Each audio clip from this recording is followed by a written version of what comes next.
Chosen one. Heaven has pressed pause around you right now. The noise of the world fades. The scrolling stops. And the very atmosphere bends in silence because your attention is needed. This moment is not coincidence. This is divine intervention. You are standing at the very edge of destiny, and the angels themselves are awaiting the sound of your response. Can you feel the weight of eternity hovering over this moment?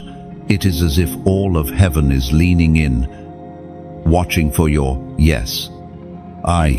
You are not ordinary. You never were. Every rejection you endured, every hidden tear you cried in the secrecy of night, every time you felt misunderstood and unwanted, it was not wasted. Those were not meaningless wounds. They were the chiseling of the Master, carving you into the vessel you now are.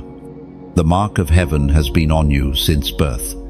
You are different, set apart, and no amount of trying to blend in with the world will ever erase the calling written into your very DNA. Listen carefully. Chosen one, this is the hour of decision. God is not asking for partial surrender. He is not calling you for a half-hearted commitment. He is asking for your full yes. The yes that unlocks heaven's strategy and unleashes the angelic hosts that have been stationed, waiting, armed, and ready to move on your behalf. Do you understand the magnitude of this moment? When you say yes, you are not simply stepping into your personal calling. You are activating a chain reaction across generations. There are angels, fierce and radiant, standing on the edges of your life. They are not permitted to move until you agree with heaven. Your yes is the signal they are waiting for. It is the command that ignites movement in the unseen realm. The battles you have been fighting are not only about your survival, they are about a larger war you cannot see fully yet. The darkness knows your name, and that is why it has tried to silence you.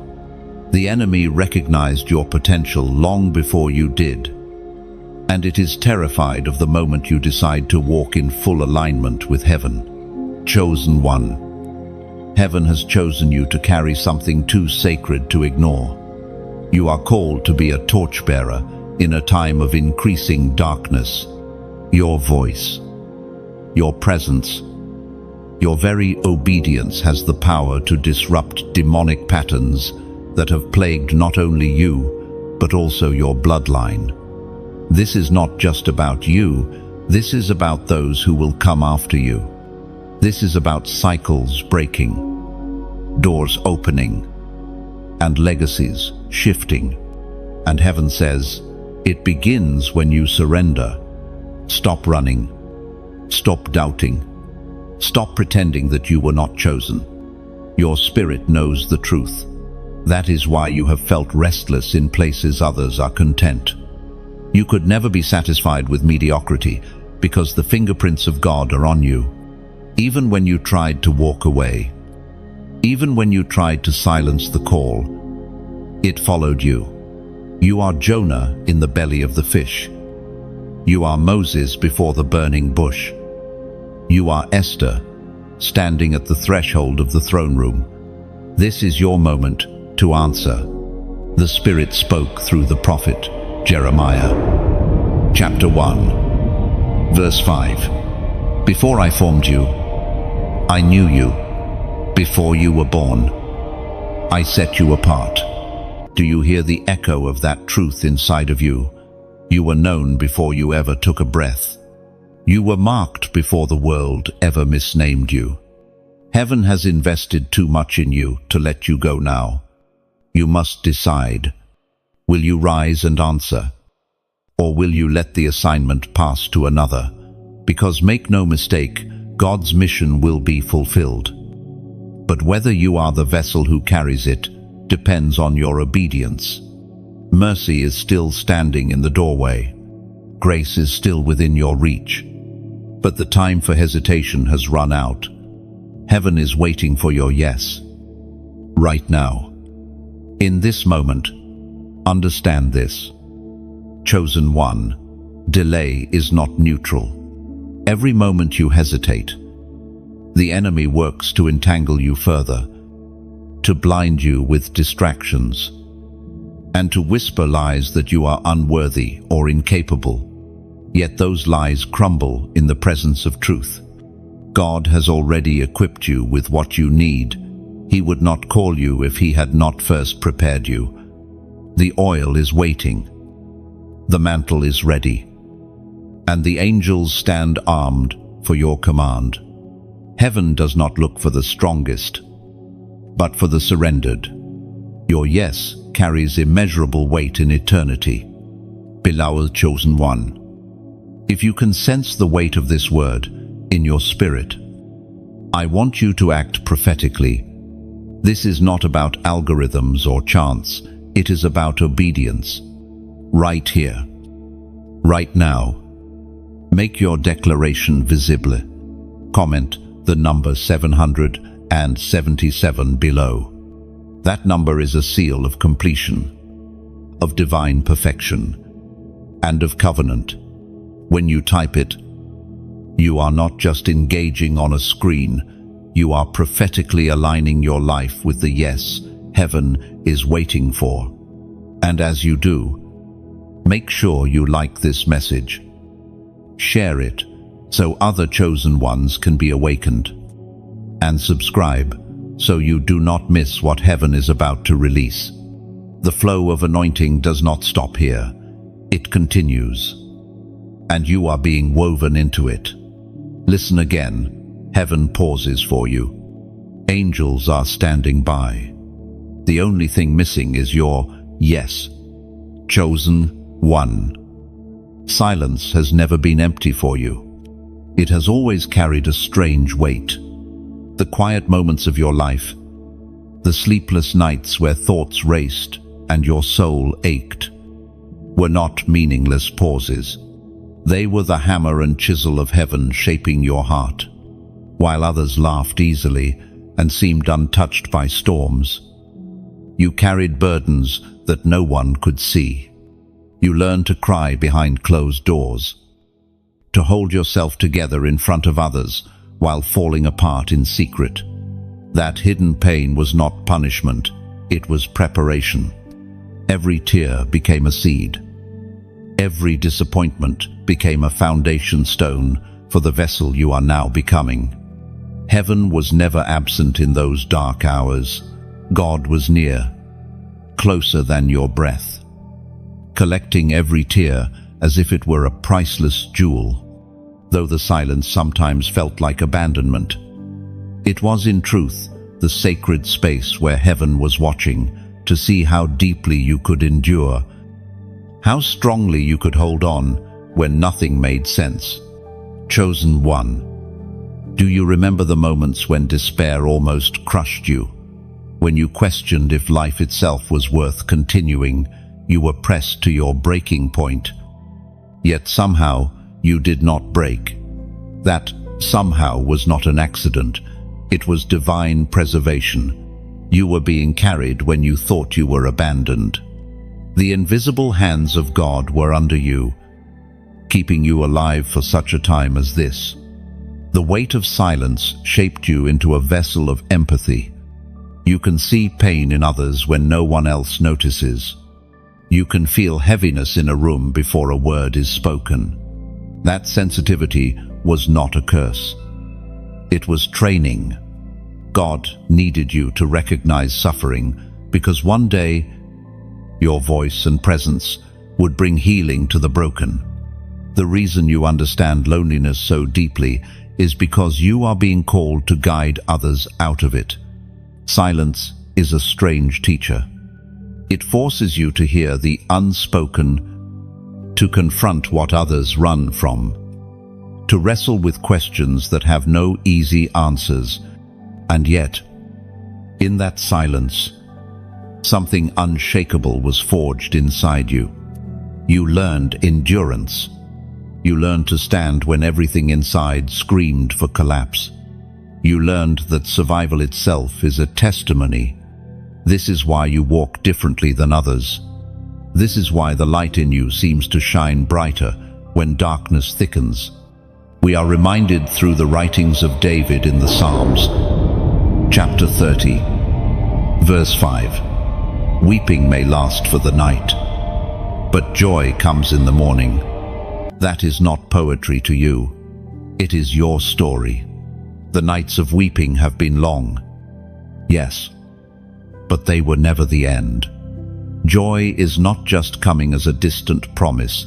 It is rising within you, even now. The weight of silence was never meant to crush you, only to press out the oil that would anoint you for the future. Chosen one, consider the truth. If you had not endured what you did, you would not carry the compassion and authority you now hold. People may admire your strength, but they do not know the cost. They see resilience, but they do not know it was born out of tears. They hear your wisdom, but they cannot imagine the nights of confusion that preceded it. Yet heaven knows. Heaven has recorded every hidden moment. Nothing was wasted.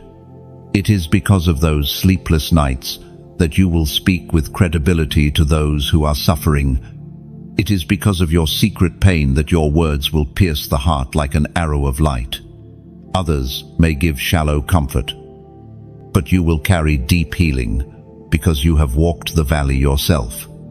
Do not despise the weight of silence, for it has built in you a strength and tenderness the world desperately needs. There is also a holy mystery here. While you thought you were simply surviving, heaven was preparing a testimony. You thought your tears were weakness, but they were watering the soil of destiny. You thought silence was abandonment, but it was the womb where your next season was being formed. Nothing about your suffering has been wasted. Nothing has been overlooked. What you carried in private is about to be revealed as your greatest strength in public.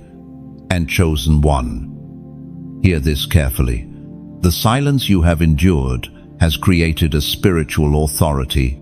When you walk into rooms, your very presence shifts the atmosphere. Darkness recognizes what you have survived.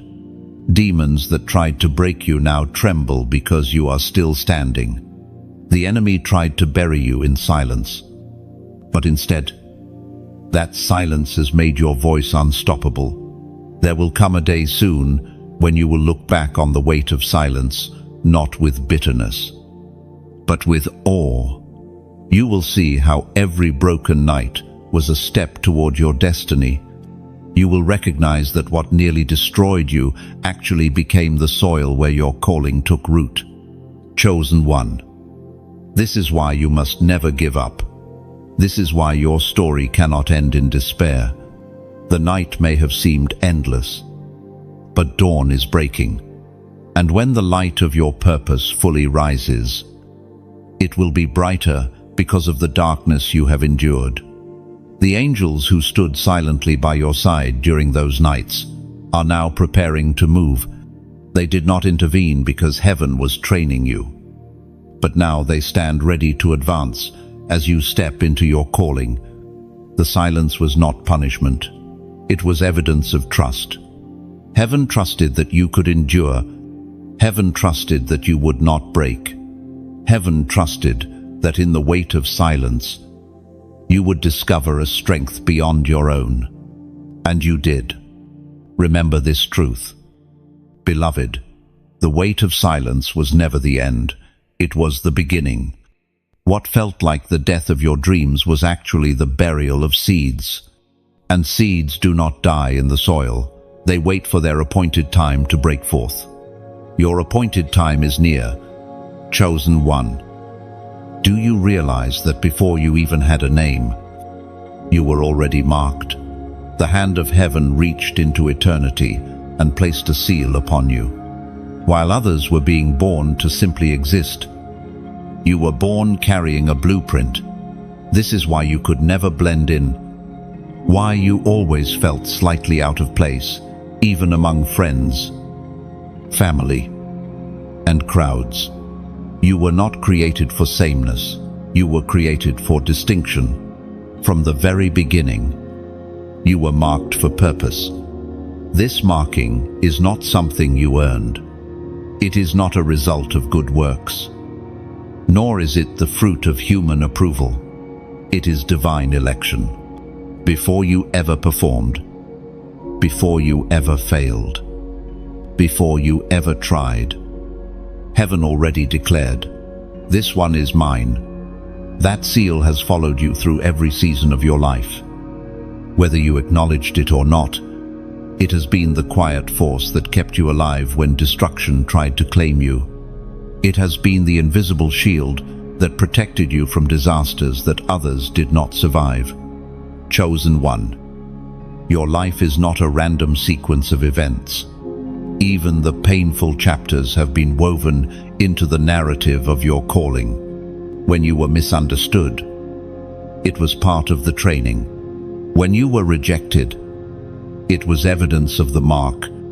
Those who could not receive you were never meant to carry the weight of who you are. Heaven made sure that no environment could define you except the one God has set apart for you. Think back to childhood, to the moments you sensed you were different. Perhaps you felt things others did not feel, saw patterns others ignored, or carried a heaviness that seemed too great for your age. That was not strangeness, it was early evidence of the mark.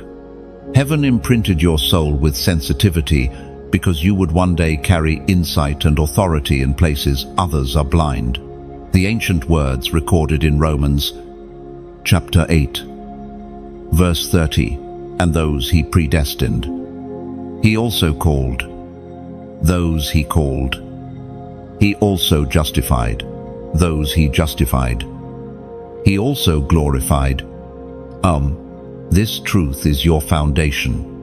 You were predestined. You were called. You are justified. And glory is your destination. Notice, it is not written that some may be called while others are overlooked. It is declared that those predestined will be called, and those called will be glorified. That is the seal you carry. But with the mark comes warfare. Darkness has never been passive about your life. The battles you fought were not because you were weak, but because you were dangerous to the kingdom of darkness. The enemy has thrown storms your way to make you doubt the mark. He has whispered lies, hoping you would bury your destiny under fear, compromise, or distraction. And yet, you are still here. That is evidence enough. Chosen one. Do not mistake the battle for rejection from God. It is proof of your identity. The greater the mark, the greater the resistance. That is why your road has been harder, why your wounds have been deeper, and why your path has been lonelier. You carry something heaven treasures, and darkness fears. You must not minimize the mark. It is easy to look at yourself and think you are too ordinary to be chosen, but remember, heaven delights in choosing vessels that look insignificant to the world. David was a shepherd boy, overlooked by his family, yet marked as king. Esther was an orphan in exile, yet marked to deliver a nation. Gideon saw himself as the weakest of the weak, yet marked as a mighty warrior. In the same way, you, though you may feel unqualified, have been marked with a destiny larger than your comprehension. This is why your choices matter more than you realize. Because you are marked, your obedience carries greater weight. When you say yes, heaven shifts. When you compromise, the ripple affects more than just you. Do not despise this responsibility. Embrace it as the honor it is. You have been entrusted with much, and heaven has confidence in you. Beloved chosen one, the mark also means protection. When others fell into traps, you escaped. When others gave up, Something in you pressed forward. When the enemy tried to claim your life, heaven said, "Not this one." You may not always see the angels around you, but their presence has been undeniable. They were dispatched because of the mark upon you. Understand also, the mark does not exempt you from struggle, but it guarantees victory. You will still face trials, but you will not be defeated. You will still encounter storms, but they will refine rather than destroy you. Every scar you carry is a testimony that the mark has outlasted the attack. Now, pause. Chosen one. If this word burns within you, I want you to make a prophetic act right now. Comment, "Marked by God." These 3 words are not casual. They are a declaration of your true identity. When you type them, you are proclaiming that your life is not random, that you are sealed with divine purpose. It silences the lies of insignificance and awakens the truth of your destiny. It may look like a simple comment, but it is a prophetic banner over your life. Chosen one. The mark upon you will never fade. Time cannot erase it. Failure cannot cancel it. People's opinions cannot diminish it. Heaven's seal is stronger than all of that. Walk boldly in it. Do not hide it out of fear. Do not bury it to please others. Let the mark shine, for it is proof that you belong not to this world, but to the kingdom. The day is coming when others will see clearly what heaven has always known about you. They will recognize the authority you carry.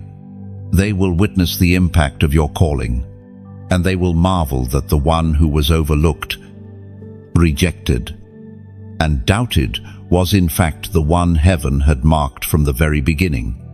Hold your head high. Beloved, the mark is not a burden, it is a crown in disguise. Chosen one. There is a moment in every journey when the wilderness becomes the classroom of heaven. The whisper you hear in that wilderness is not an echo of your imagination, it is the voice of God breaking through the noise of the world. He draws you into solitude so that you may recognize the sound of his voice without distortion. While others may fear silence and isolation, you are being trained to perceive what others cannot hear. The wilderness is not punishment, it is preparation. It strips away the distractions, the false identities, the voices of others that once defined you. It is in that place of emptiness that heaven speaks most clearly. Think of Moses 40 years in the desert before the fire of God erupted in a bush that did not burn. Think of Elijah fleeing to the mountain, expecting God in the wind and the fire, yet finding him instead in the gentle whisper. This is the mystery. Heaven often hides its loudest truth in the softest sound. Chosen one. Recall the times you felt unseen and unheard, when life forced you into hidden places. Those seasons were not wasted, they were sacred invitations to lean in closer. God was not absent, he was reordering your hearing. He was teaching you to detect his presence in the small, the subtle, the seemingly insignificant. The whisper you heard in the wilderness was not fragile, it was eternal. Heaven speaks clearly through the words of Deuteronomy, chapter 30, verse 14. The word is very near you. It is in your mouth and in your heart, so you may obey it. All do you see? The voice you long to hear is already closer than you think. It is not locked in the heavens beyond your reach, nor is it trapped in the authority of others. It is within you, in your very spirit, placed there by God himself. The wilderness was only the amplifier that made you aware of it. The whisper is more powerful than the shout because it requires intimacy. Anyone can hear a trumpet blast, but only those who draw near can hear a whisper. And you, chosen one, are being drawn near. Heaven has been removing the unnecessary so that nothing will interfere with the sound of your shepherd. This whisper has already guided you, even when you didn't realize it. Think back. How many times did you make a choice that defied logic, only to later see it saved you from destruction? How many times did you walk away from opportunities that looked good but carried hidden traps? That was not luck. That was the whisper. How many times did you feel an unexplained stirring to pray, to wait, or to move, and only later discover why? That was the whisper. But the whisper is not just for protection, it is for direction. Your assignment, chosen one, is too specific for general instructions. You require daily bread, fresh guidance, moment by moment, clarity. The whisper ensures you walk not by human wisdom, but by divine alignment. It is the whisper that tells you when to speak and when to be silent, when to step forward and when to wait. It is the whisper that transforms confusion into confidence. Chosen one, the wilderness has been your training ground, but it will not last forever. The whisper you learn to trust there will remain with you as you step into greater arenas. What you discovered in solitude will become your compass in public. Others will marvel at the precision of your steps, but you will know the secret. It is not you. It is the whisper you obey. And yet, hear this, the whisper often comes with contradiction. God rarely speaks in ways that align with human expectation. He told Noah to build an ark when rain had never fallen. He told Abraham to leave everything familiar without even showing him the destination. He told Mary she would carry a child, though she had never known a man. The whisper disrupts logic because it operates from eternity, not time. You must learn to trust it, even when it does not make sense. There will be times when the whisper will direct you into uncomfortable obedience. It will not always affirm your preferences. It may lead you to release people you thought you needed. It may call you to step into places you feel unqualified to enter. It may instruct you to take risks that expose you to ridicule. But remember this, the whisper of God carries more authority than the shout of 1,000 voices. This is why the wilderness was essential. Without it, you would have been too entangled in noise to discern the whisper. Now, you can recognize the difference between your own thoughts and His voice, between the enemy's lies and heaven's truth. That discernment is priceless. Chosen one, and it will be your anchor in the days to come. The whisper also carries comfort. In seasons of despair, when it felt as if the weight of life would crush you, a small, almost imperceptible peace would slip into your spirit. That was not your imagination, that was heaven breathing upon you. When everything around you screamed chaos, that whisper was reminding you of who you are and whose you are. You must now guard the whisper. Do not allow busyness to drown it out. Do not let the clamor of social voices bury it. Protect the stillness where it thrives. For your destiny, depend not on volume, but on clarity. And clarity comes to those who cherish the whisper. Chosen one, you are stepping into a season where the whisper will lead you into divine encounters. You will find yourself in the right place at the right time, with words that are not your own flowing from your lips. You will witness doors opening that no effort of yours could have forced. You will realize that your greatest strength is not your own wisdom, but your obedience to the whisper. And one day, when you stand in the fulfillment of the assignment, you will look back at the wilderness, not with bitterness, but with gratitude. For you will understand that without the whisper, you would have missed it all. So treasure the wilderness. Embrace the silence. Cherish the whisper. It is heaven's way of ensuring that when the time comes, you will not just walk into destiny, you will walk in step with God Himself. Chosen one. Let me reveal a truth that may startle you. Darkness knows your name. You have walked through storms that others could not endure, and you have survived battles that seemed impossible. The reason is simple. Your light terrifies what hides in the shadows. From the moment you were marked, the enemy took notice. Hell has tracked your footsteps, because within you burns a fire capable of dismantling its schemes. Think about it. Why do you think your life has felt heavier than others? Why the strange resistance every time you move toward breakthrough? Why do the attacks seem so personal, so unrelenting?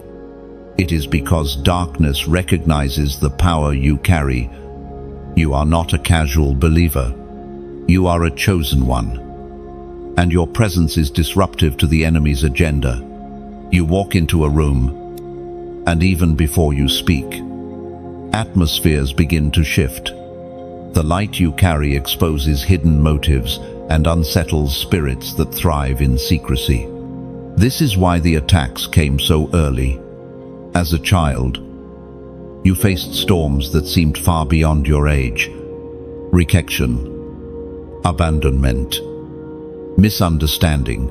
They all carried one assignment: to crush your identity before you could grow into it. The enemy hoped you would drown under the weight before you realized what was inside you. But you did not drown.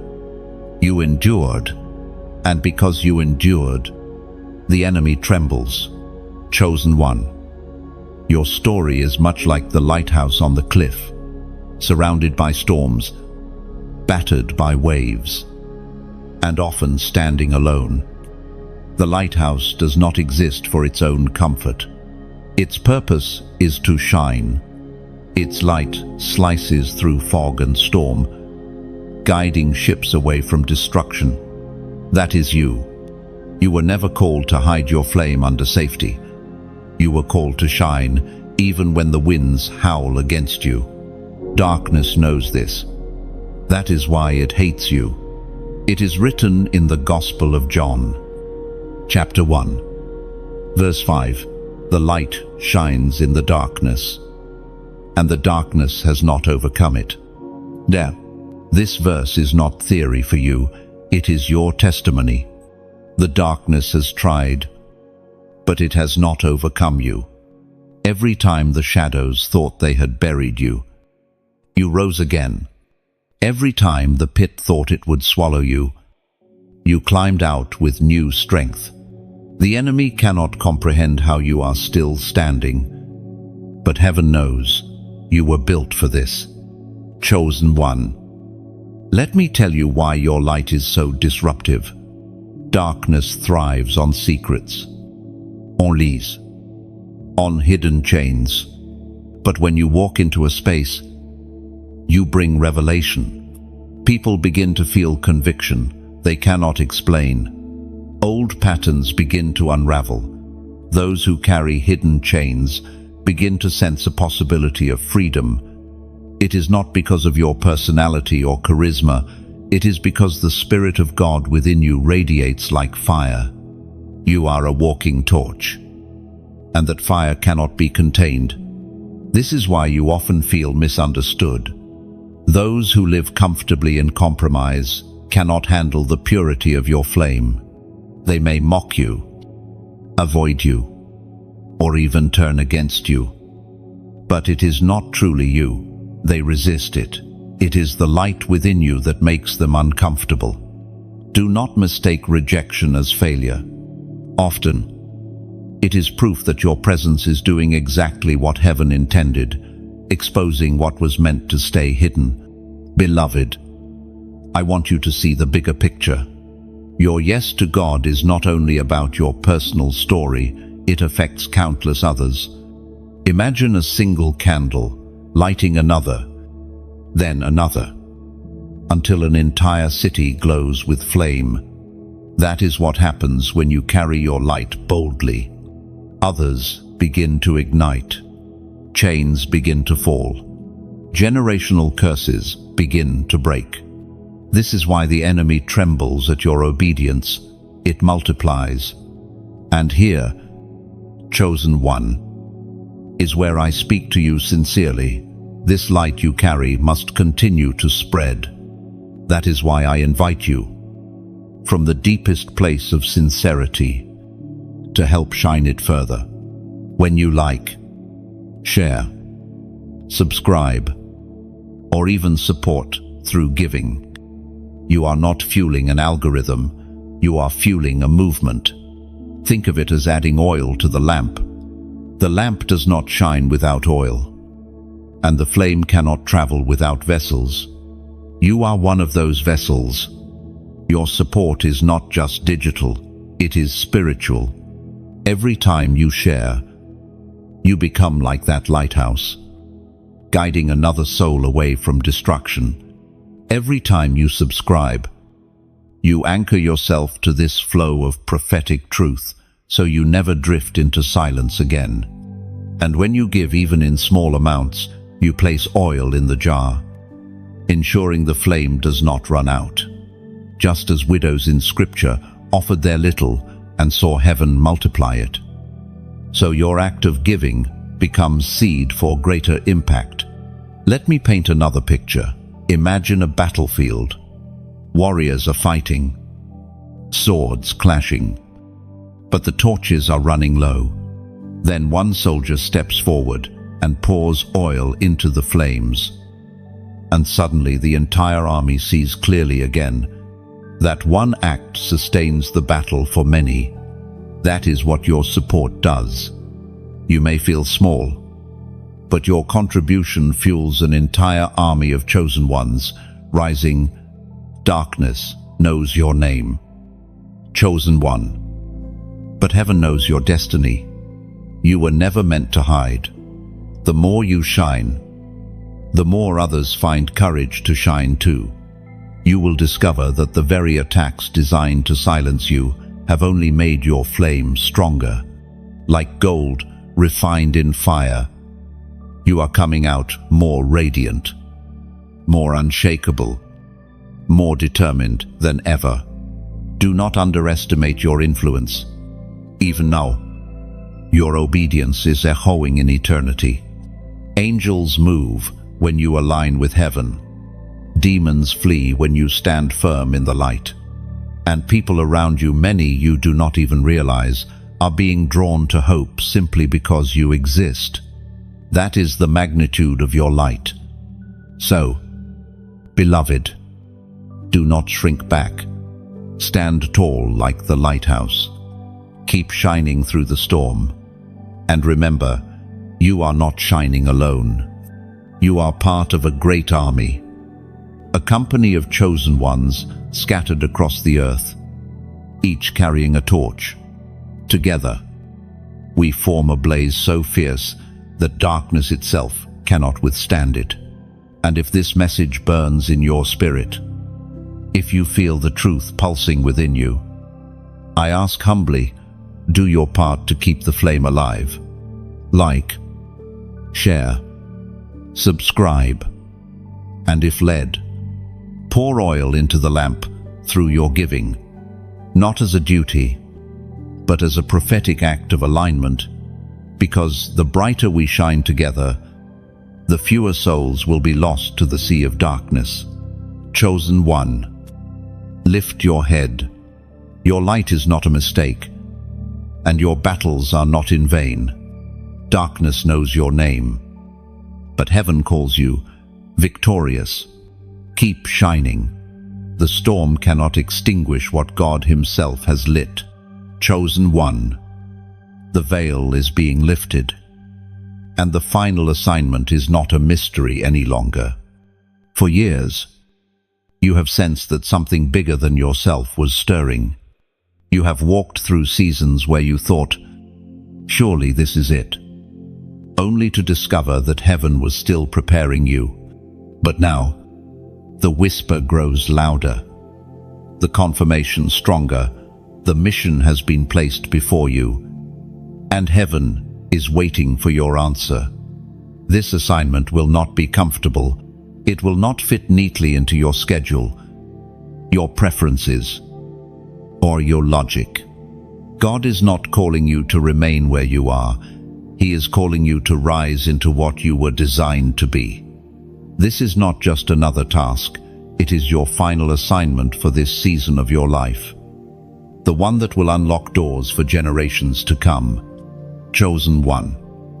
You were not placed here simply to survive. You were planted as a seed that must bear fruit. And this final assignment will demand everything: your obedience, your trust, your surrender. The reason it feels weighty is because it is weighty. Heaven has entrusted you with something that cannot be mishandled. The angels stand ready to assist, but they cannot move until you say yes. The prophet Elijah spoke as recorded in the first book of Kings, chapter 18, verse 21. How long will you waver between two opinions? If the Lord is God, follow him. Lo, do you hear it? This is the cry echoing over your life. No more wavering, no more hesitation. The time of testing is over. The time of decision is here. The final assignment requires clarity, not confusion. It requires commitment, not compromise. You have been stretched, refined, and prepared for such a time as this. This assignment will challenge you. It will call you out of familiar places and into unknown territory. But remember, every miracle recorded in Scripture began with someone stepping into the unknown. Abraham left everything familiar and became the father of nations. Esther stepped into a throne room at the risk of her life and delivered her people. Peter stepped out of a boat into stormy waters and walked on the impossible. And now, chosen one, it is your turn.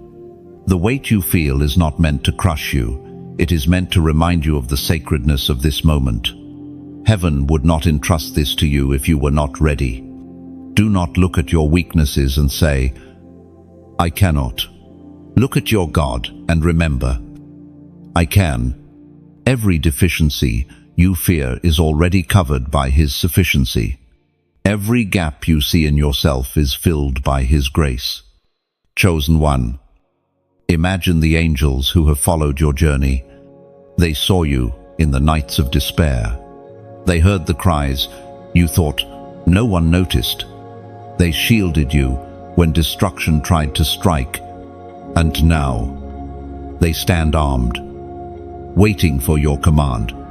But they cannot act until you align. Your yes is the trigger that sets heaven's army into motion. Think of this assignment like a key.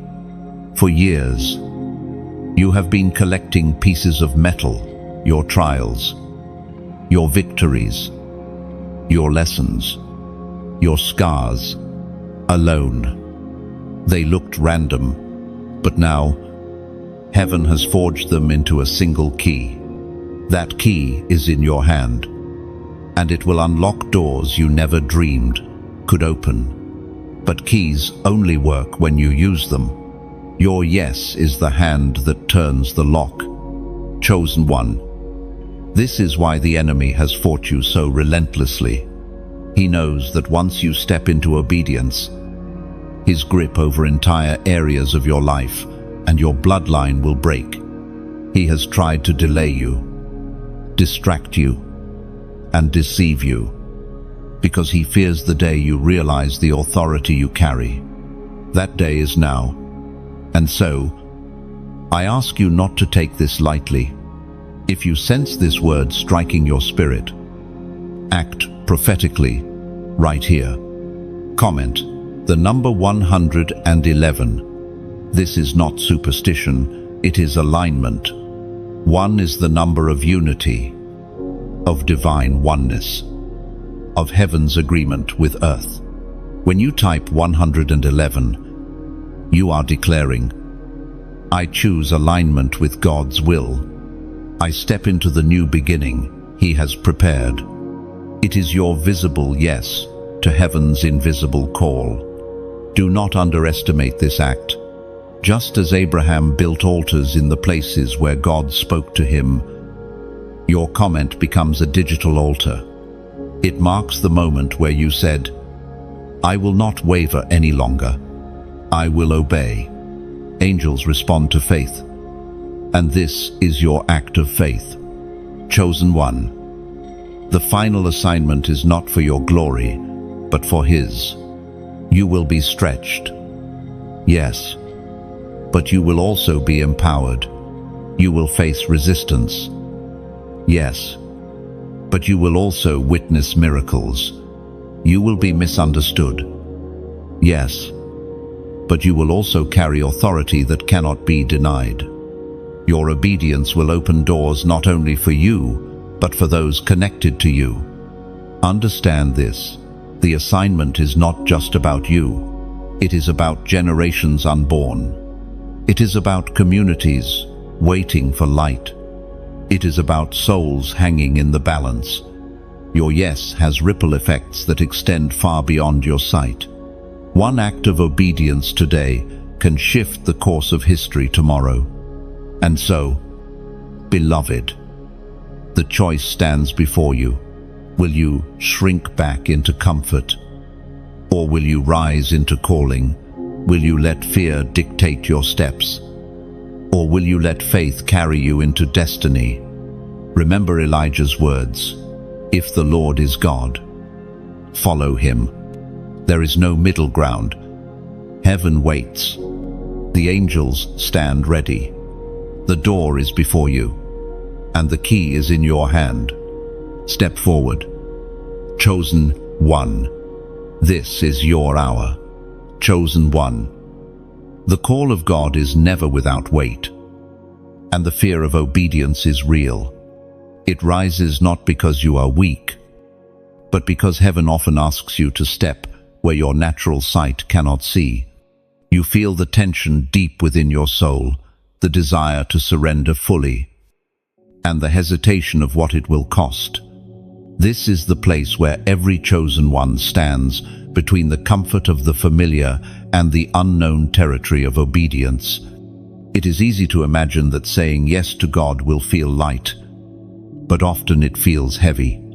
To obey is to release your grip on what you thought you could control. It means stepping away from the plans you carefully made, the people you relied on, and the security you thought would protect you. It is frightening because you cannot calculate the outcome, yet it is in this trembling place of surrender that heaven begins to move. Chosen one. Fear in itself is not failure. Fear reveals the magnitude of what is being asked of you. When Abraham was told to leave everything familiar, surely his heart trembled. When Moses stood before Pharaoh, he felt unqualified. When Jeremiah was called as a prophet, he argued that he was too young. Even Jesus, in the garden, felt the weight of obedience so heavily that his sweat became like drops of blood. Obedience has always carried fear. The question is not whether you feel it, but whether you will obey in spite of it. The apostle reminds us in his letter to the Corinthians, chapter 5, verse 7, "For we live by faith, not by sight." And this is the tension of your calling. You will never see the full picture before you move. Faith requires that you step into what looks uncertain, trusting that heaven already holds the outcome.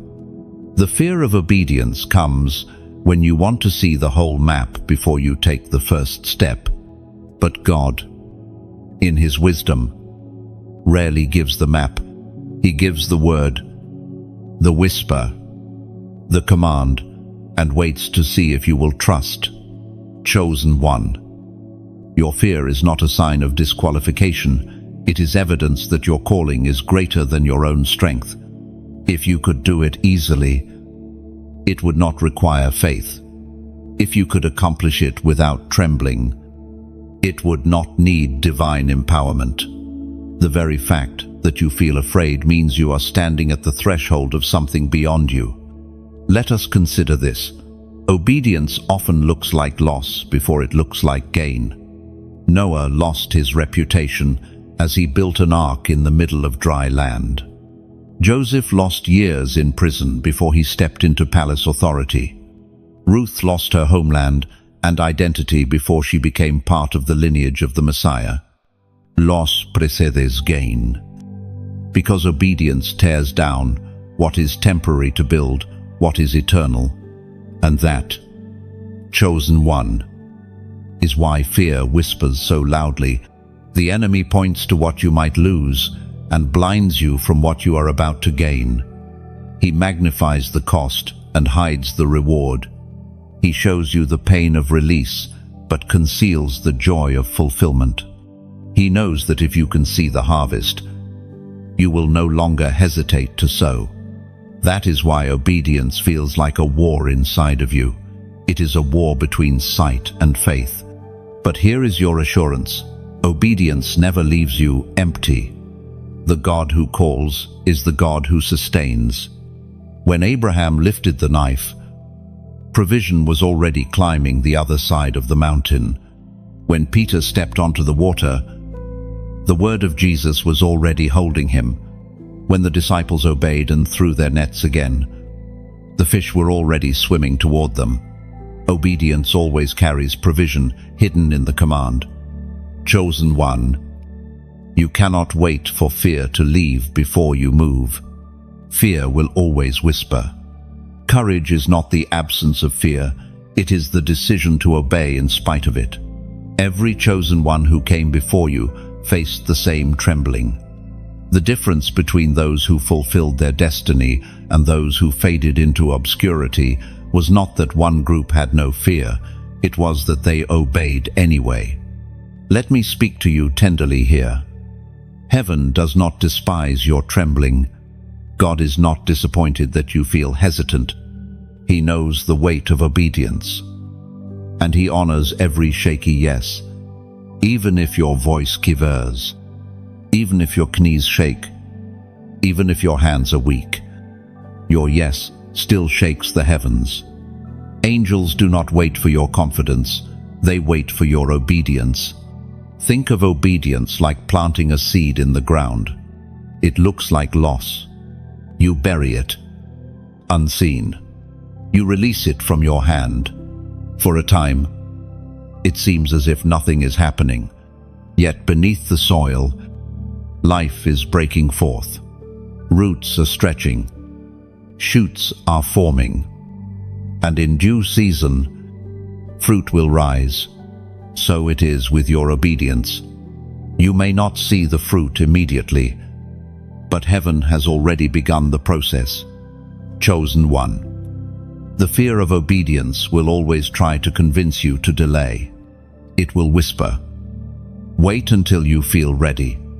Wait until you have more resources. Wait until others understand.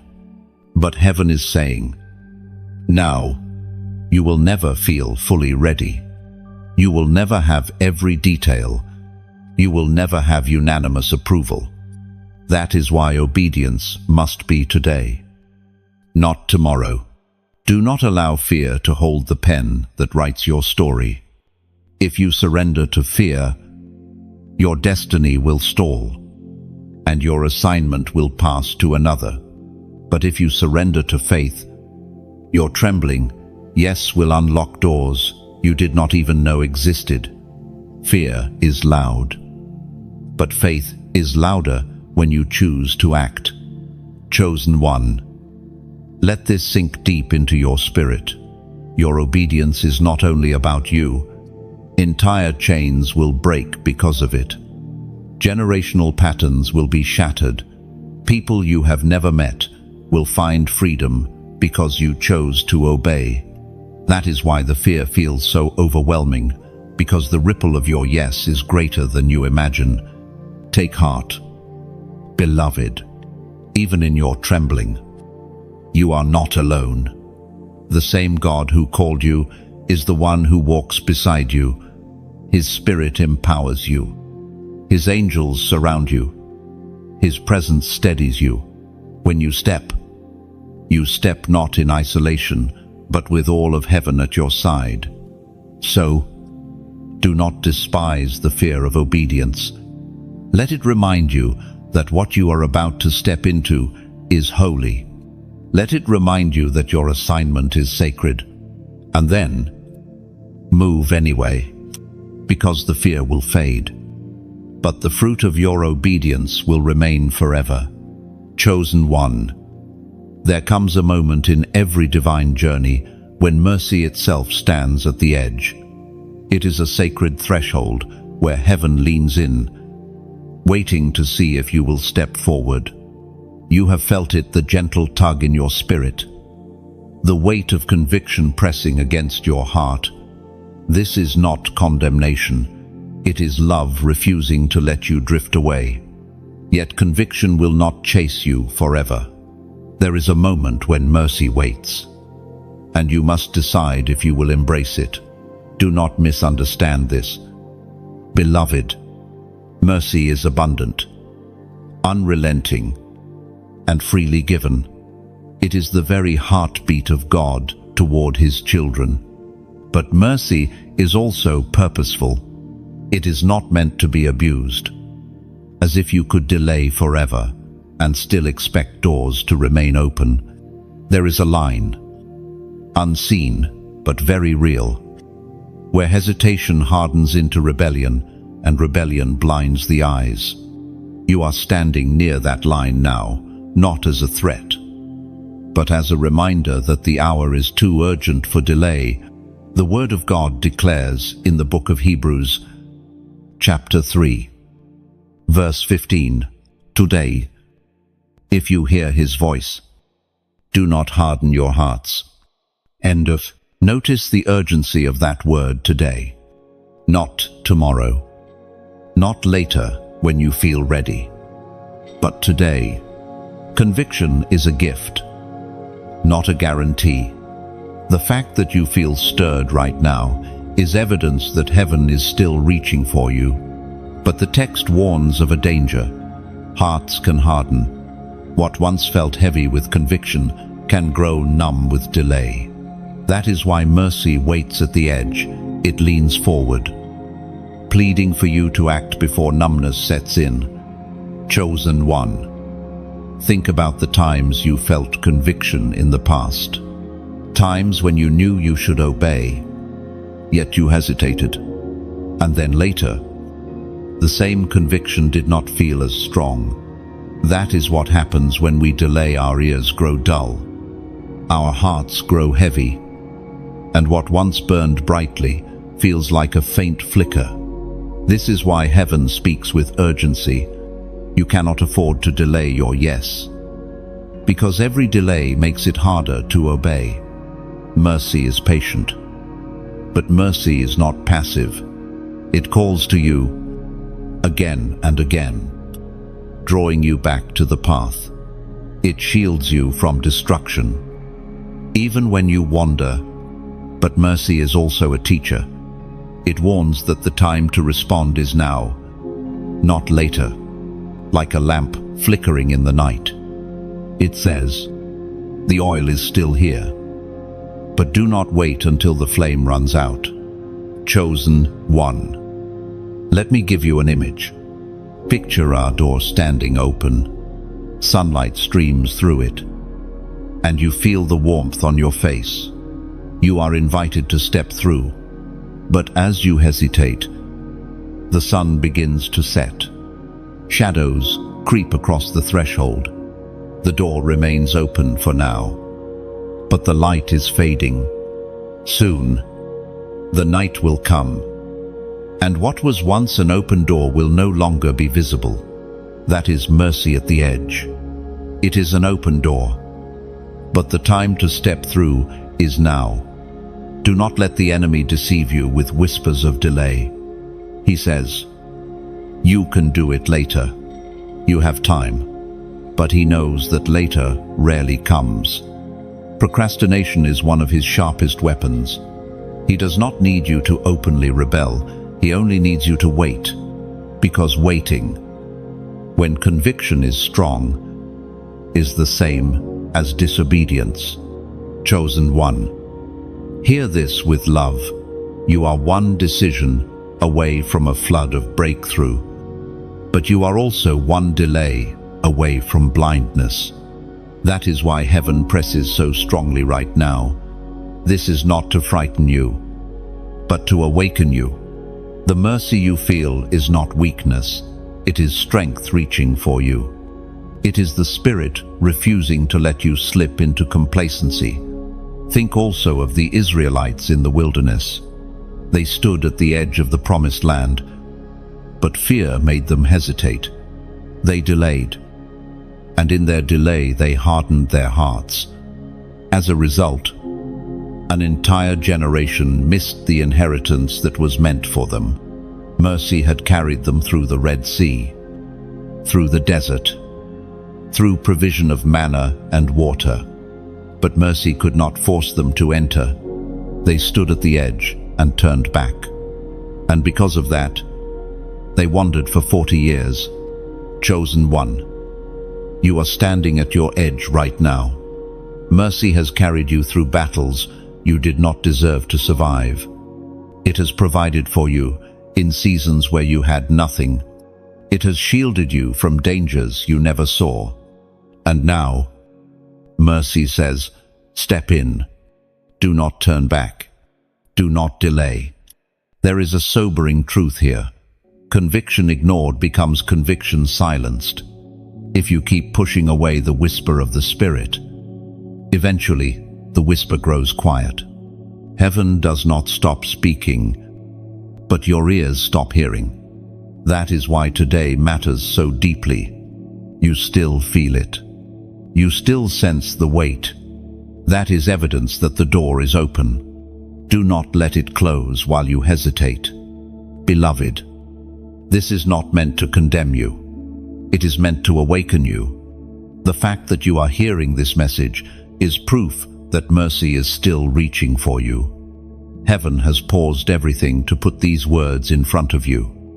Right now, in this moment, that is not coincidence, it is divine intervention. So what will you do with it? Will you stand at the edge, feeling the weight, but remain frozen? Or will you step forward, trembling, but trusting, into what heaven has prepared? Remember, fear may be present, but so is grace. Doubt may whisper, but so does destiny. Mercy is still here, arms outstretched, waiting for your yes. Chosen one, let this truth settle in your spirit. Mercy waits, but not forever. Today is a gift. Conviction is a gift. This is not a rehearsal. Life is not a practice run. This is your moment to move. Do not let it slip by while you wait for a better time. The best time is now.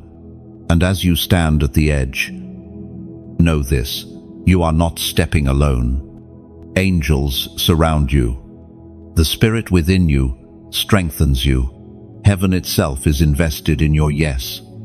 Mercy is not only waiting, it is walking with you. Step forward, beloved, before the door closes. And watch how quickly heaven moves when you do. Chosen one, every hardship you have endured was not random. The crown of endurance is not handed out in times of ease. It is forged in fire, in trials, in the moments when you nearly gave up but did not. What others saw as failure was training. What looked like delay was refinement. What felt like abandonment was heaven preparing you to carry a weight that few could bear. You have walked through valleys where hope seemed absent. You have faced nights where tears soaked your pillow, and mornings when getting up felt impossible. Yet, here you are, still breathing, still standing, still searching for the voice of God. That is not weakness, it is strength. Your survival itself is testimony that heaven has marked you. Every scar you carry is proof that you did not break. The Apostle Paul wrote in his letter to the Romans, chapter 5, verses 3 and 4, "We glory in our sufferings, for suffering produces perseverance, perseverance, character, and character, hope." This is the mystery of endurance. What looks like suffering to the world is transformation to heaven. You were not only surviving, your very spirit was being reshaped. Perseverance has carved deep wells within you. Character has been forged where superficiality once lived. Hope, tested and tried, has grown roots that cannot be pulled out by storms. Chosen one. Understand this. Crowns are not made of comfort. They are formed through resistance. Just as diamonds are born under pressure, so your authority is born in endurance. That is why the enemy has tried to crush you with prolonged battles. He hoped that if he could exhaust you, you would forfeit your crown. But every day you kept going, even with trembling steps. You defied him. Every moment you whispered, "I will not quit." Heaven recorded it. Think of endurance as a seed. At first, it is buried, unseen, hidden beneath layers of soil. The world thinks it is dead, but beneath the surface, roots are spreading, slowly, invisibly. Strength is being built, and then one day, without warning, a sprout breaks through. That sprout carries more resilience than if it had never been buried at all. Your life is that sprout. You were buried by circumstance, but now heaven declares you are rising with roots, unshakable, chosen one. You have something within you that cannot be manufactured by shortcuts. Endurance gives you authority that no title or position can match. Others may be gifted, but you carry weight. Your words pierce deeper, because they were forged in pain. Your presence comforts others, because you know what it means to bleed in silence. You walk into a room, and people feel safe, not because you are perfect, but because you are proven. And here is the wonder: your endurance terrifies darkness. The enemy can handle those who fall at the first strike, but he cannot comprehend those who get back up again and again. You confuse him. He thought the betrayal would break you. It didn't. He thought the sickness would silence you. It didn't. He thought the disappointment would bury you. It didn't. Every time you rose, your crown was being polished. Chosen one. Crowns are not given without fire. Look at Joseph, betrayed, enslaved, imprisoned, forgotten. Yet each valley prepared him for palace authority. Look at Job, stripped of everything, yet refusing to curse God, and later restored with double. Look at Paul, beaten, shipwrecked, chained, yet declaring that nothing could separate him from the love of Christ. These endured, and their crowns shone all the brighter for it. You walk the same path. It is tempting to ask, why me? Why must my path be so hard? But the truth is this: those chosen for great crowns are chosen for great trials. Heaven does not entrust such weight to those who collapse easily. Endurance is the proof that you are ready. You did not know you were being tested, but you passed the test simply by holding on. Chosen one. Endurance also builds trust in heaven. When you continue to walk faithfully through the fire, heaven sees that you can carry more. Just as a blacksmith tests metal in flame, so God has tested you. not to destroy you, but to show that you are fit for the crown. What you call suffering, heaven calls certification. And so now, the crown of endurance rests above you, not a crown of gold and jewels, but one of glory and authority, one that cannot be stolen or tarnished. This crown is not for display, it is for battle. It is the sign that you have been proven. It is the reminder that though storms came, you remained. And it is the promise that your future will be brighter than your past. But I must tell you this truth. Beloved, the crown of endurance is not the end of the journey, it is the preparation for the next. You endured so you could lead. You suffered so you could heal others. You survived so you could guide those still lost in their own darkness. Your crown is not just your reward, it is your responsibility. Others will follow the light that shines from it. Now, pause. Chosen one. If this word has pierced your spirit, and you know you carry scars that testify to endurance, I want you to act prophetically right now. Comment, I endured. These two words may seem simple, but they carry weight. They are a declaration that hell failed. They are a banner over your life that says, I did not quit. When you type them, you are not just acknowledging your survival, you are testifying to heaven and earth that your crown is secure. Understand the power of that declaration. By writing, I endured, you silence the lies that said you were weak. You expose the enemy's failure. You remind yourself that you are stronger than the pain, stronger than the storm, stronger than the betrayal. And you declare that the endurance which carried you this far will carry you into glory. Chosen one, do not despise your scars. They are not marks of shame, they are jewels in your crown. Every tear, every wound, every night of struggle has been transformed into authority. Wear your crown of endurance with boldness. You did not come this far to shrink back now. You came this far to rise. Lift your head. Beloved, the journey has been hard, but it has not been wasted. Your endurance is your testimony, your crown, and your weapon.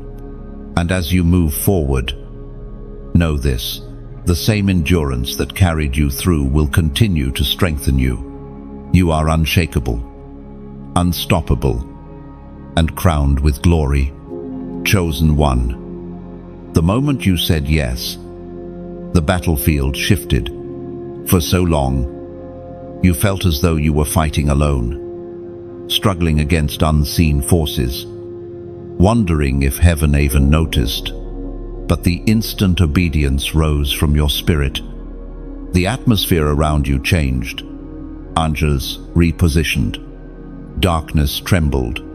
The lines of war were redrawn. Your yes was not small, it was seismic. Understand this. Obedience is not a private act. It is a cosmic announcement. In the unseen realm, your surrender sent a signal like a trumpet blast. It declared to all of heaven and hell, this one belongs fully to God. That declaration rearranged strategies. It called forth reinforcements. It shifted the ground beneath your feet.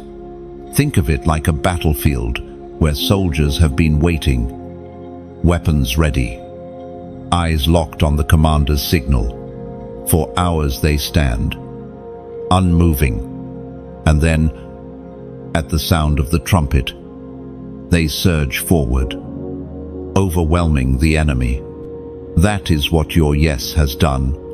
Heaven's armies, standing by with swords of flame, have now advanced. You are not alone in this war, you are surrounded. It was proclaimed in the second letter to Timothy, chapter 4, verse 7. I have fought the good fight. I have finished the race. I have kept the faith. These words are not only a reflection of the apostle's life, they are a promise that your fight is winnable. The good fight is not about perfection, it is about perseverance. The race is not about speed, it is about endurance. And faith is not about never doubting, it is about never quitting. Heaven has already declared that you will finish, that your crown will be secure. Chosen one. Let me paint you a picture. Imagine a general standing on a hill, watching his soldiers battle below. The fight is fierce, the enemy strong. But then one soldier lifts their banner high, refusing to let it fall. Seeing that courage, the general signals reinforcements. And suddenly the tide turns. That banner is your yes. It has summoned heavenly reinforcements that were waiting for your courage to rise. This is why you have felt a new strength within you recently. It is not your imagination. The fatigue that once clung to you is lifting. The confusion that clouded your mind is breaking. You feel a steadiness you did not have before. That is not coincidence. That is the evidence that the battlefield has shifted in your favor. Chosen one.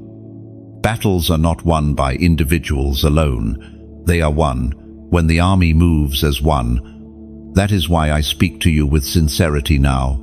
When you like, share, subscribe, and even give, you are not simply engaging with content, you are strengthening the army. Think of it like soldiers passing oil to one another so their lamps remain burning through the night. Without oil, the flame dies. With oil, the watch continues.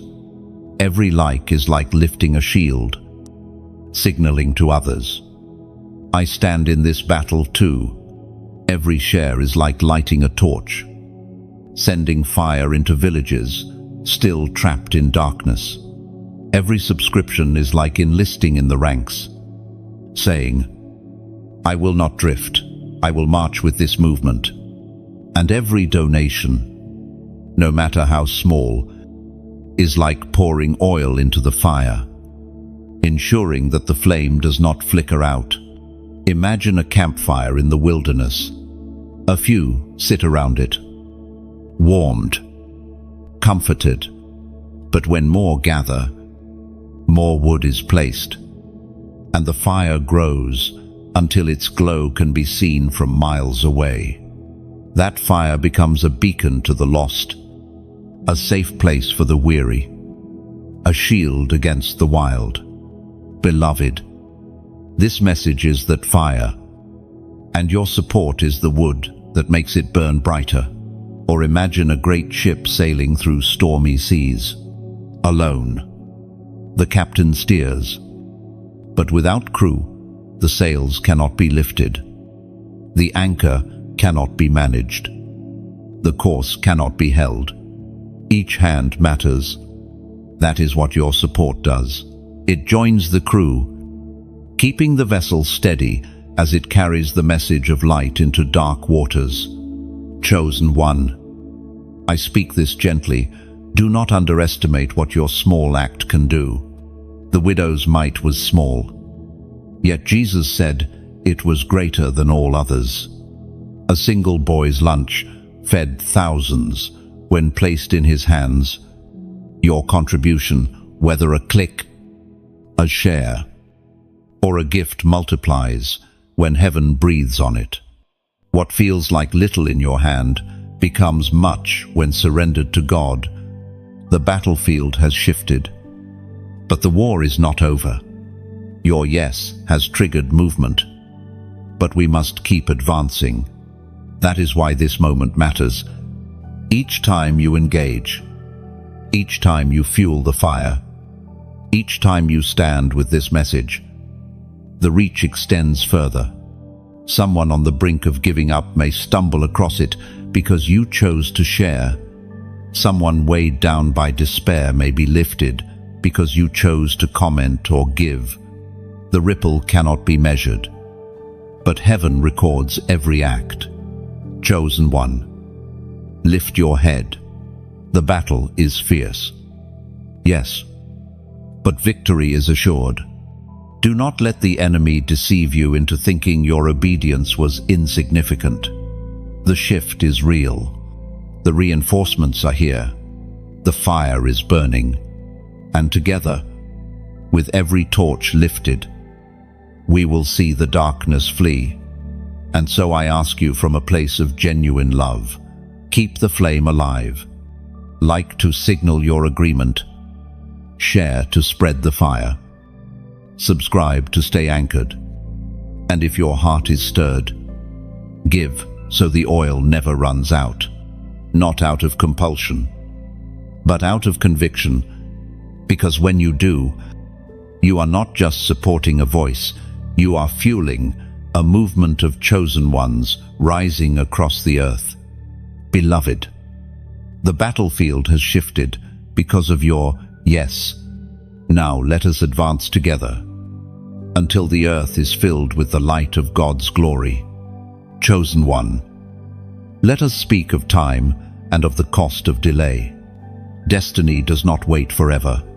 Every pause in obedience, every moment of hesitation, carries weight far greater than you realize. Delay is not neutral, it is destructive.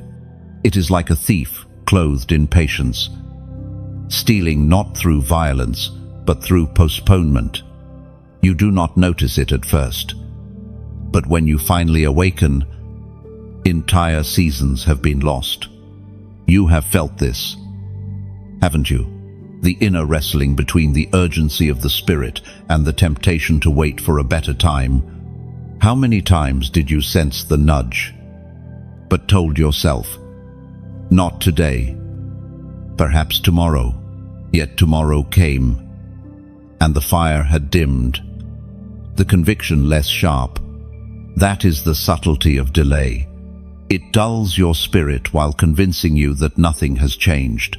The prophet wrote in the scroll of Habakkuk, chapter 2, verse 3, "For the revelation awaits an appointed time. It speaks of the end and will not prove false. Though it linger, wait for it. It will certainly come and will not delay." End. This verse carries both promise and warning. God's plans will arrive in their appointed time. But when the window opens, it is not for eternity. To miss the timing is to miss the fullness of the blessing.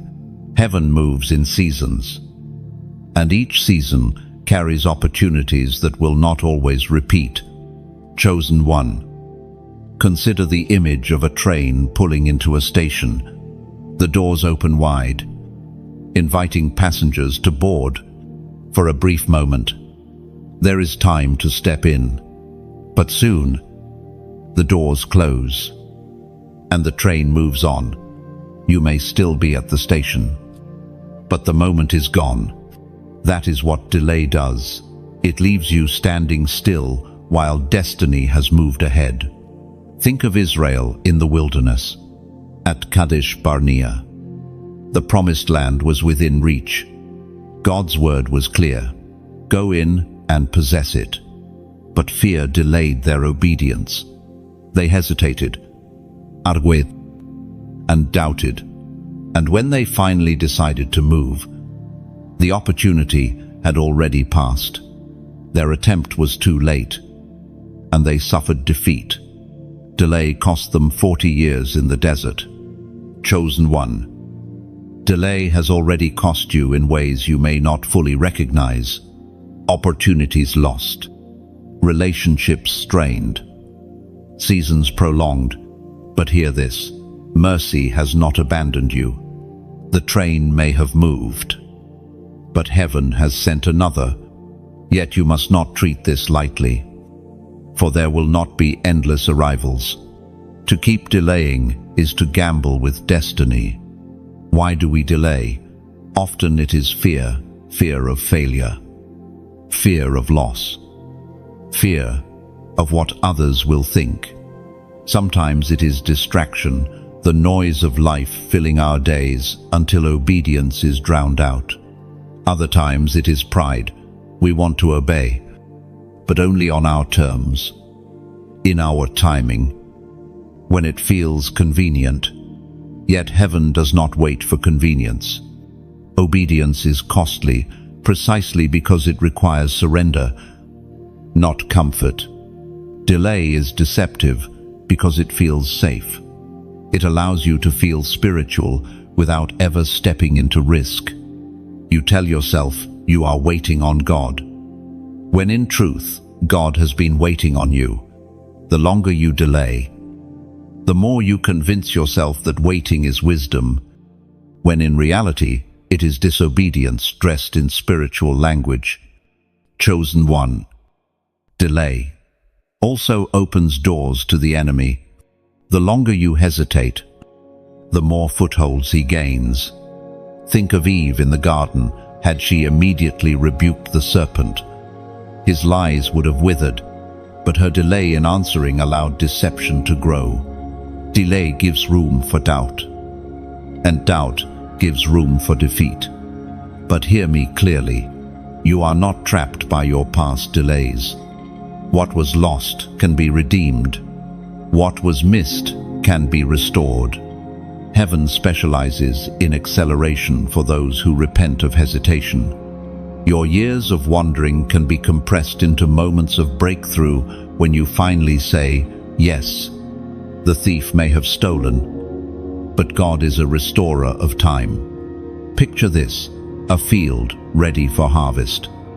The stalks are golden, heavy with grain, bending under their own weight. But the harvest will not wait forever. If the reapers delay, the stalks rot in the sun, and what could have been abundance becomes waste. That is the urgency heaven wants you to feel. Your assignment is ripe. The harvest is waiting, but the time to act is now. Chosen one, let your spirit awaken to this truth. Obedience delayed is obedience denied. Do not comfort yourself with the illusion that you can say yes later. Later is not promised.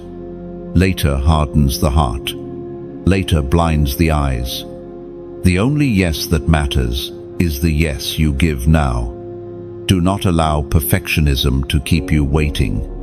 You do not need to have every detail figured out. God does not ask for flawless execution. He asks for immediate obedience. Noah did not know what rain was. Abraham did not know the destination. Mary did not know how the promise would unfold. Yet they obeyed, and heaven moved. Beloved, do not let delay rob you again. This moment is pregnant with possibility. The very fact that you are hearing this message is proof that heaven has not given up on you. The door is open once more. The invitation is extended again. But you must not linger. Rise from hesitation. Break agreement with delay. Declare within yourself that you will no longer stand idle while destiny waits. Step forward, trembling if you must, uncertain if you must. But step forward nonetheless, for the cost of delay is too high. But the reward of obedience is eternal. Chosen one, your time is now. Chosen one, when heaven calls, it is not random, nor is it vague. There comes a moment when all the signs align, when the whispers you've carried in your spirit for years finally converge into one clear directive. Now is the time. You have felt it recently, that strange awareness that circumstances, coincidences, and even disruptions are all pointing towards something divine. This is prophetic alignment. It is the unfolding of heaven's calendar in your life. Alignment is not always obvious at first. It often feels like disruption. Doors close that you thought would open. People walk away that you thought would stay. Plans you made crumble in your hands. Yet, All of this is heaven reordering your steps. What feels like chaos is actually precision. What looks like loss is actually alignment. The ancient words recorded in Proverbs, chapter 16, verse 9, "In their hearts humans plan their course, but the Lord establishes their steps." Main, chosen one. This is why you cannot be discouraged when things do not unfold the way you envisioned. You saw only the surface, but heaven saw the entire map. Your steps have been established, even when your plans collapsed. That closed door was not punishment, it was protection. That sudden detour was not failure, it was redirection. You are walking in alignment, even if it feels like stumbling. Prophetic alignment is the moment when heaven's timing and your obedience meet. Alone, timing without obedience cannot bear fruit. And obedience without timing feels like striving. But when both meet, miracle happen, seas part, walls fall, chains break. You are standing at such a moment. Heaven has been orchestrating details in the background, conversations you did not hear, movements you could not see, connections you never imagined. All of it was setting the stage for your entrance. Chosen one. Think of alignment like the gears of a great clock. Each wheel turns, sometimes in opposite directions, sometimes slowly, sometimes swiftly, alone. The movements seem meaningless, but together, they keep perfect time. Your life has felt like those separate gears, strange turns, delays, accelerations. Yet now, heaven says, the gears have clicked into place. The time is now. Consider also the picture of a river. For years, tributaries flow separately, winding through valleys and hills, appearing unrelated, but eventually, they converge into one powerful stream. That is your life. The skills you learned in hardship, the wounds you carried in silence, the victories you celebrated in secret, they are converging now into one mighty flow. The river of your destiny is no longer fragmented, it is aligned. This is why your spirit feels restless. Alignment always stirs before it reveals. You sense something is coming, though you cannot name it. That is heaven's way of preparing you. Your inner stirring is not anxiety, it is prophecy. It is your soul recognizing that everything is shifting into place. Chosen one. Do not resist the realignment. When heaven removes something, it is because it no longer fits where you are going. When heaven brings someone new, it is because you need them for the next chapter. When heaven delays a plan, it is because the stage is not yet ready. Trust the hand of God in these adjustments, for He is aligning not just moments, but eternity itself. Let me show you another image. Alignment is like an archer drawing back his bow. The string tightens, the arrow trembles, and for a moment it feels like unbearable pressure. Yet that pressure is necessary to release the arrow with accuracy. Your life has been under tension because heaven has been aligning you for precise impact. Soon, the release will come, and you will fly further than you imagined, striking targets you did not even see. Chosen one. Prophetic alignment is also confirmation. You will begin to see repeated signs, words you hear multiple times, from unrelated sources, numbers that appear consistently, conversations that echo what you've been praying in private. Do not dismiss these. Heaven speaks through patterns. The alignment is not only internal but external. The signs are not coincidence, they are confirmation. And so, beloved, I call you to a prophetic act in this moment. If this word resonates in your spirit, if you feel the trembling of alignment within you, declare it boldly. Comment the number 333. 3 is the number of divine completeness, the fullness of Father, Son, and Spirit. When you type 333, you are declaring, I step into complete alignment with heaven. I walk in unity with God's will, sealed by His Spirit. Do not underestimate this simple act. It is not superstition, it is faith. Just as Israel placed stones of remembrance at the Jordan River to mark their crossing, your comment becomes a marker of this moment. It is a declaration to heaven, earth, and even to your own soul that you are ready to move with the alignment of God. Chosen one. This alignment will not only affect you, it will ripple outward. Others connected to you will begin to shift because of your obedience. Families will find breakthrough. Communities will feel change.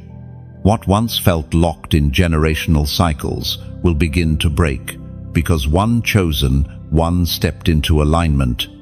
That is the power of your yes. Do not fear the unknown, for heaven has already gone before you. Do not cling to what is passing away, for what is coming is greater. The alignment you are stepping into is not fragile, it is ordained. You are walking in steps that were written before the foundations of the world. Every detail has been accounted for. Every path has been measured. Every obstacle has been considered. Heaven is not improvising, it is fulfilling. And so, chosen one, lift your eyes.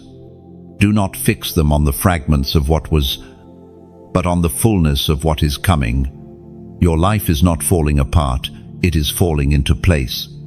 The alignment has begun, and heaven is waiting for you to move with it. Step boldly, step humbly, step with faith. The clock has struck its appointed hour. The river is flowing in its fullness. The arrow is ready for release. The signs are converging, and heaven declares, this is your time, chosen one. You may not see it yet, but the moment you whispered, yes, the enemy panicked. Hell itself began to unravel at the sound of your obedience.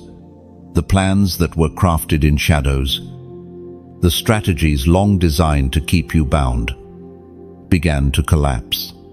The darkness that had studied your patterns for years suddenly realized the script will no longer work.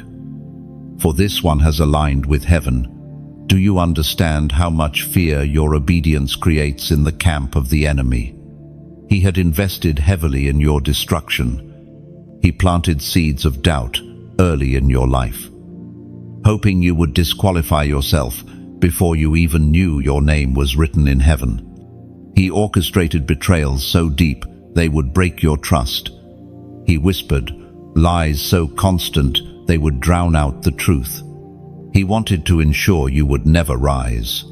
And yet, here you are still standing, still listening, still reaching. Your survival alone has thrown his camp into disarray. When you obeyed, beloved, his entire operation against you began to fracture. Demons assigned to distract you now stand powerless. Chains that held your family line for generations have begun to crack. Cycles that repeated for decades are faltering. What seemed immovable for so long is shaking at its core. It is written in the book of Isaiah, chapter 54, verse 17, "No weapon forged against you will prevail, and you will refute every tongue that accuses you." Then, chosen one, let that promise echo through your spirit. Weapons were forged against you. Yes, They were carefully crafted, tailored to your weaknesses, designed to pierce the deepest parts of your soul, and still they will not prevail. Your obedience is the shield that nullifies their power. The lies may still speak, but your yes has given you the authority to silence them. The enemy panics because obedience strips him of access. As long as you delayed, as long as you hesitated, as long as you compromised, he still had a foothold. But the moment you said yes, the ground beneath him vanished. He no longer has the leverage he once used against you.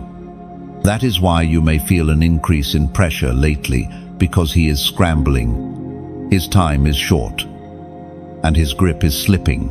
Picture this: a spider carefully weaving a web in the corner of a room, confident that his trap will catch the next unsuspecting prey. For hours, he works, patient and precise. But then, with one sweep of a hand, the web is destroyed. All his effort wasted in a moment. That is what your obedience has done. The web of the enemy, spun over years, has been swept away by your yes. Chosen one. The unraveling is not only for you. The panic of the enemy extends into every sphere connected to you. Your children, even if unborn, will not carry the chains you broke. Your family, even those who doubted you, will feel the shift. Your community, even those unaware of the battle, will benefit from the light you release. Your yes was not small. It is reverberating through generations. This is why, beloved, you must not turn back. The enemy will try one last time to intimidate you, to convince you that your obedience was pointless, that nothing has changed. But you must recognize these lies for what they are: the desperate cries of a defeated foe. He knows his end is near. He only hopes to drag you back into the pit of hesitation. Stand firm. The unraveling has already begun. Think also of Pharaoh in Egypt. When Moses demanded the release of God's people, Pharaoh resisted. But as plague after plague came, his kingdom trembled. His magicians admitted defeat. His power crumbled.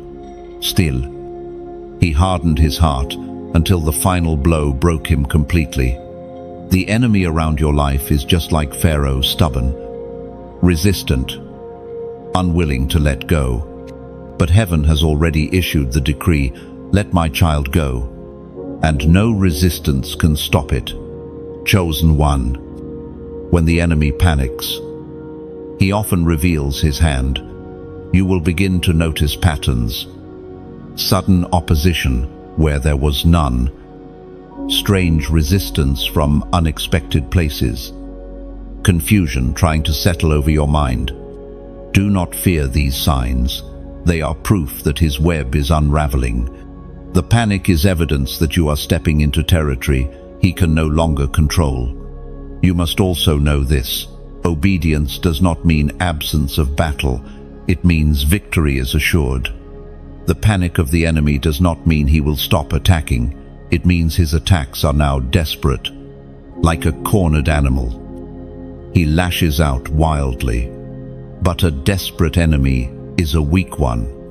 His strikes may feel fierce, but they lack authority. Do not be deceived by their noise. Chosen one. Let your endurance hold steady. You have already shifted the war in your favor. Heaven's armies are advancing, and the more you obey, the less ground the enemy retains. Your light is burning brighter, and the shadows cannot withstand it. What once oppressed you is now terrified of you. The roles have reversed. Do not underestimate what obedience has done. Hell has lost territory because of you. What once seemed impossible is now unfolding before your eyes. And as you continue, the unraveling will become undeniable. You will see chains break, not only in your life, but in the lives of those around you.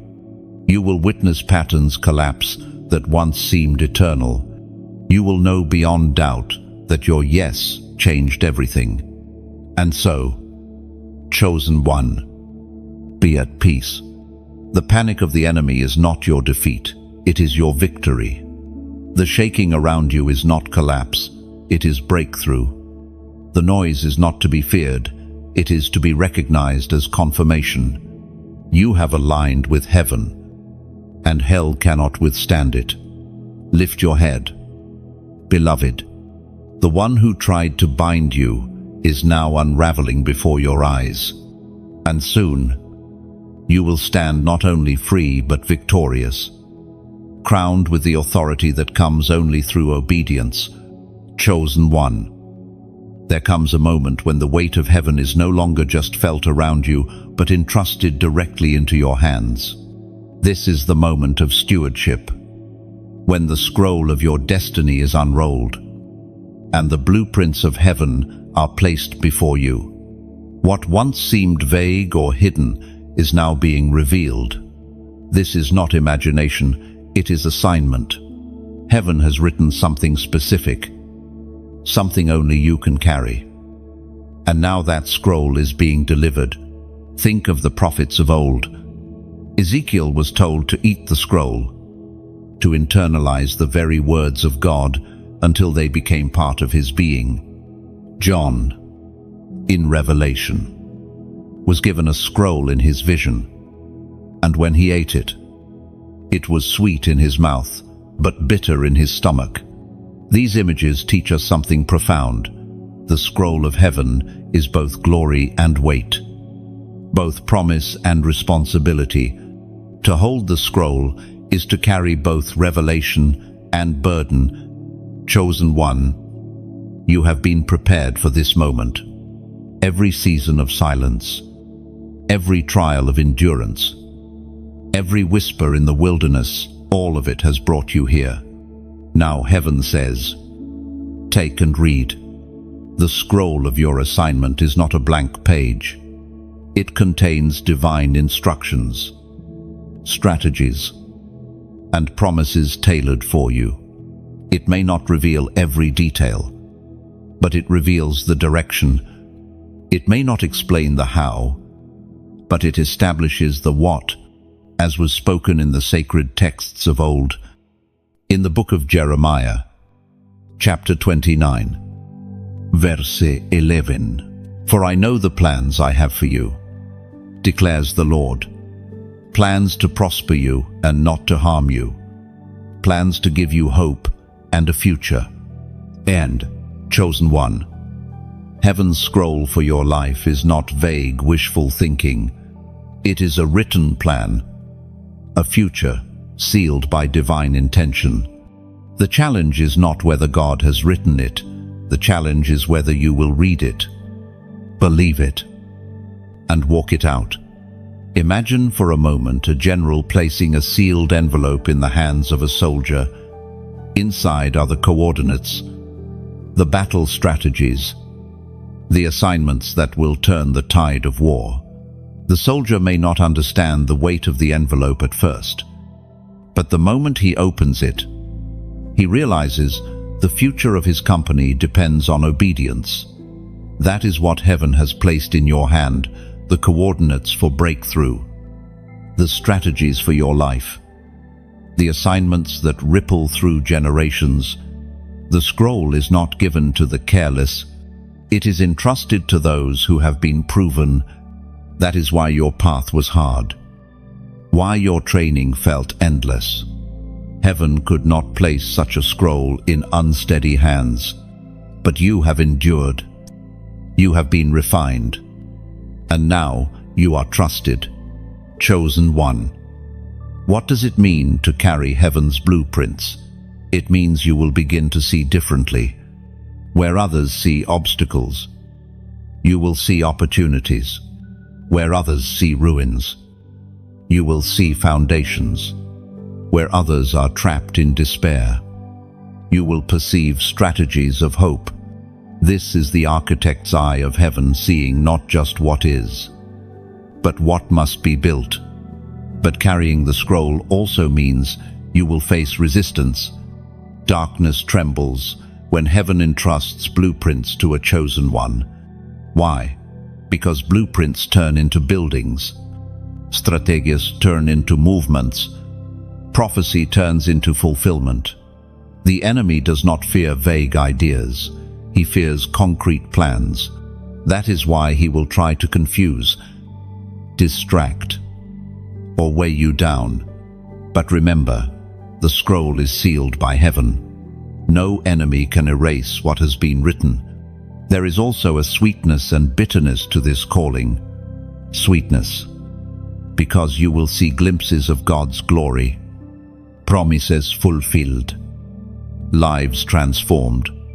Bitterness, because you will also feel the weight of intercession, the pain of carrying burdens others cannot see. This duality is not punishment, it is proof that you are truly carrying the scroll. Sweetness to strengthen you, bitterness to keep you humble. Chosen one. Understand also that the scroll is not meant to stay in your hands alone. It must be spoken, lived, released. Heaven entrusts revelation so that it may transform the earth. You are a steward, not a collector. The words within the scroll are seeds that must be planted. Some will sprout quickly, others will take years, but all must be sown. Think of Nehemiah. When he read the scroll of his heart's burden, the ruined walls of Jerusalem, he could not rest until he rebuilt them. His blueprint became a movement, and a city was restored. In the same way, the scroll you carry will not allow you to remain passive. It will stir you, drive you, compel you until the work is done. Chosen one. Carrying the scroll also requires discernment. Not every word is to be shouted. Some are to be treasured until the appointed time. Mary, the mother of Jesus, heard words of destiny spoken over her son, and the scriptures say she treasured these things in her heart. Some parts of your scroll are for now, others are for later. Wisdom is knowing the difference. And yet, do not let fear keep you from opening the scroll. Mani hesitate, afraid of what obedience will require. But remember this, heaven never gives you a scroll without also giving you the grace to carry it. What is written for you is not impossible, it is empowered. Your weakness does not disqualify you, it is the very reason grace will sustain you. Chosen one. Picture yourself holding that scroll now. It is not blank. It is not empty. It carries assignments you were born to fulfill. It carries names of those you will impact, places you will touch, chains you will break. It carries the fingerprints of heaven, written long before you took your first breath. And now, it has been placed in your hand. Do not despise it. Do not minimize it. Do not set it aside as if it were too heavy or too vague. Open it. Read it. Walk it out. Heaven has trusted you with its blueprints, and all of creation is waiting to see what you will build. Chosen one. Your scroll is not a decoration, it is a weapon, a seed, a fire. Hold it with reverence. Carry it with courage. Release it with faith. For heaven has said, this one can be trusted with my plans. Chosen one. There is a roar within you that can no longer be silenced. It is not the voice of fear, nor the echo of pain. It is the voice of destiny, awakening. For years, you carried your calling quietly, unsure if you were worthy, hesitant to step forward, but heaven has been stirring something deep inside of you. And now, the roar rises. This is the roar of courage, the sound that silences every doubt and shakes the very foundations of darkness. You are not a whisper in the crowd. You are a lion in the kingdom. The roar within you is not human, it is divine. It is the Spirit of God reminding you of who you are, of the authority you carry, of the crown placed upon your head. And when you open your mouth, when you stand in obedience, your roar reverberates through realms unseen. The voice of God thundered in the book of Joshua, chapter 1, verse 9. Be strong and courageous. Do not be afraid, nor discouraged. For the Lord your God is with you, wherever you go. Chosen one. Courage is not the absence of fear, it is the decision to move forward in spite of it. Lions roar not because they are without enemies, but because they know who they are. You must let your roar rise, even if your knees tremble. Your courage is contagious. It awakens the fearful and strengthens the weary. Think of the roar like a trumpet blast in battle.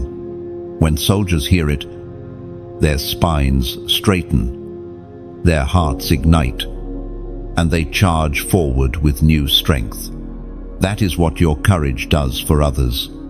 Your roar reminds them that they, too, can rise. Your obedience is not just about your journey, it is a rallying cry for those watching you. But courage, like a flame, must be fueled. It cannot burn in isolation. That is why we walk together, why we share the fire, why we stand shoulder to shoulder. And here, beloved, I speak to you sincerely. When you like, share, subscribe, comment, or even you are not just interacting, you are adding logs to the fire. Think of it this way. Every like is a spark. Small but vital. Sparks gather until they become flame. Every share is like carrying that flame into another dark room, lighting torches for others who could not see before.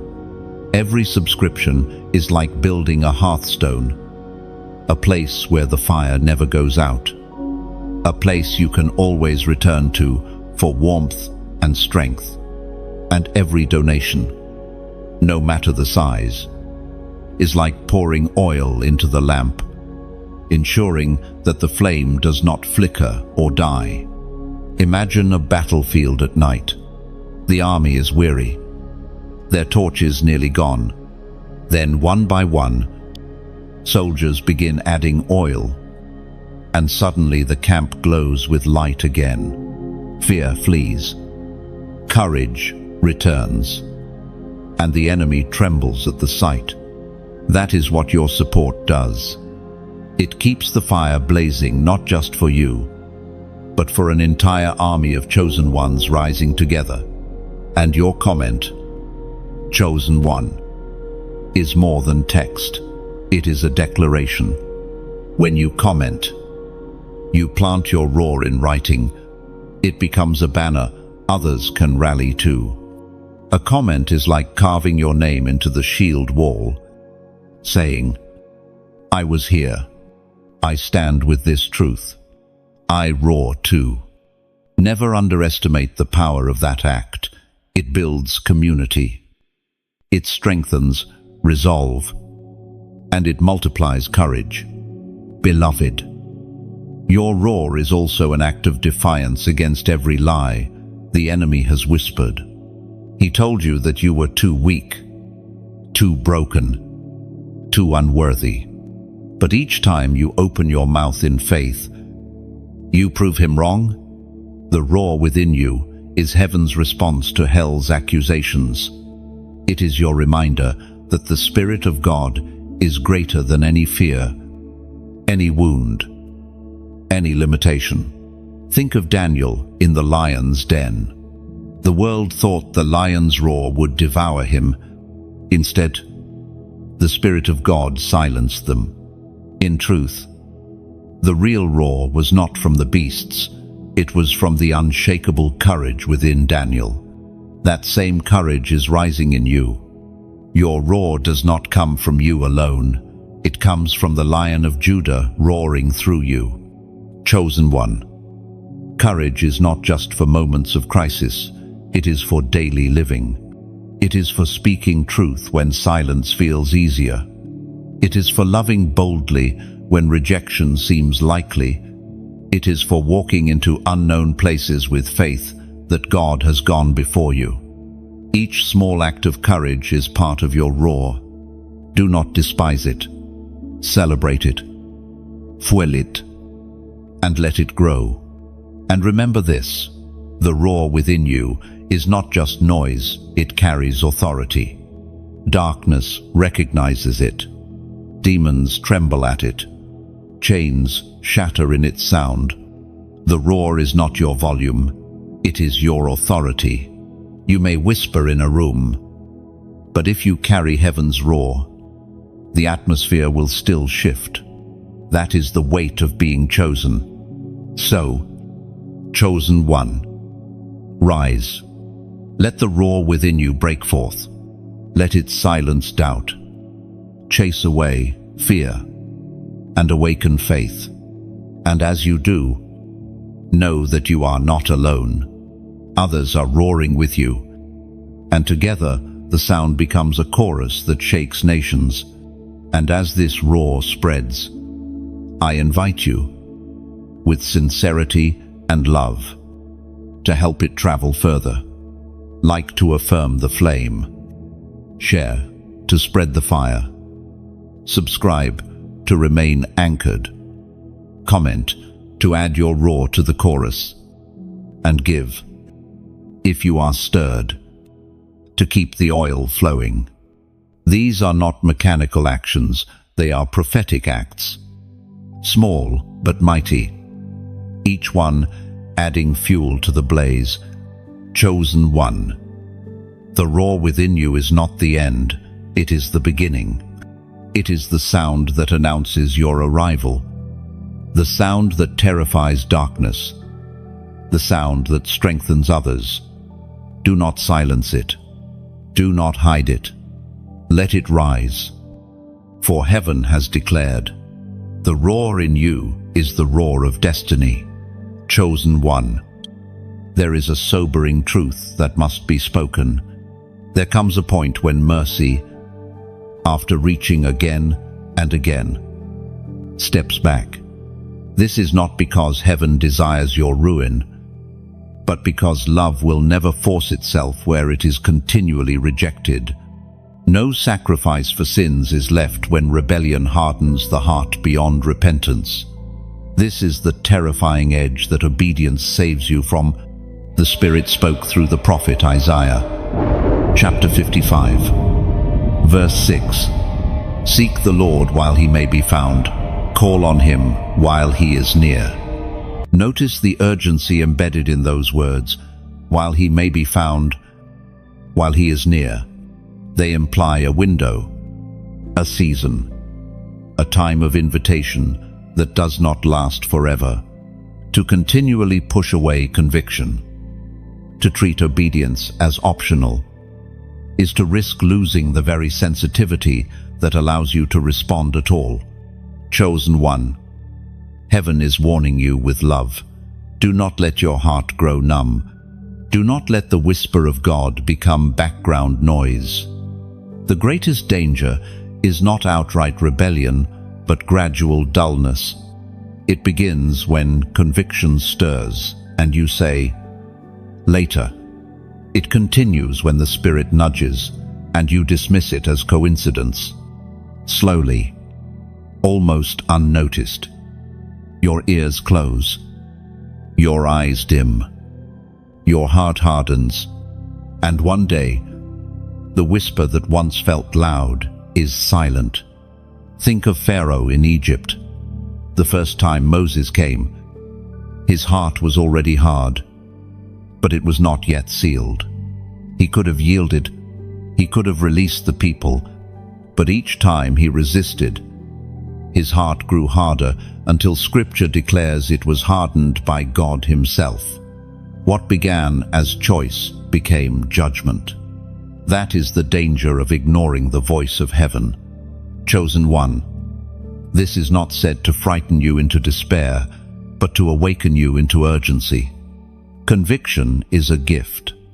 If you feel its weight, if you sense its pull, it means heaven is still near. Do not take this gift lightly. Millions walk the earth numb to the Spirit, blind to their condition, deaf to God's call. But you right now are being stirred. That alone is grace. The tragedy of turning away is not only personal. When one chosen one refuses their assignment, others suffer. Entire families miss the breakthrough that was meant to flow through them. Entire communities remain in chains that were meant to be broken. Entire generations continue cycles that could have ended. This is why heaven pleads with you. Your decision is not private.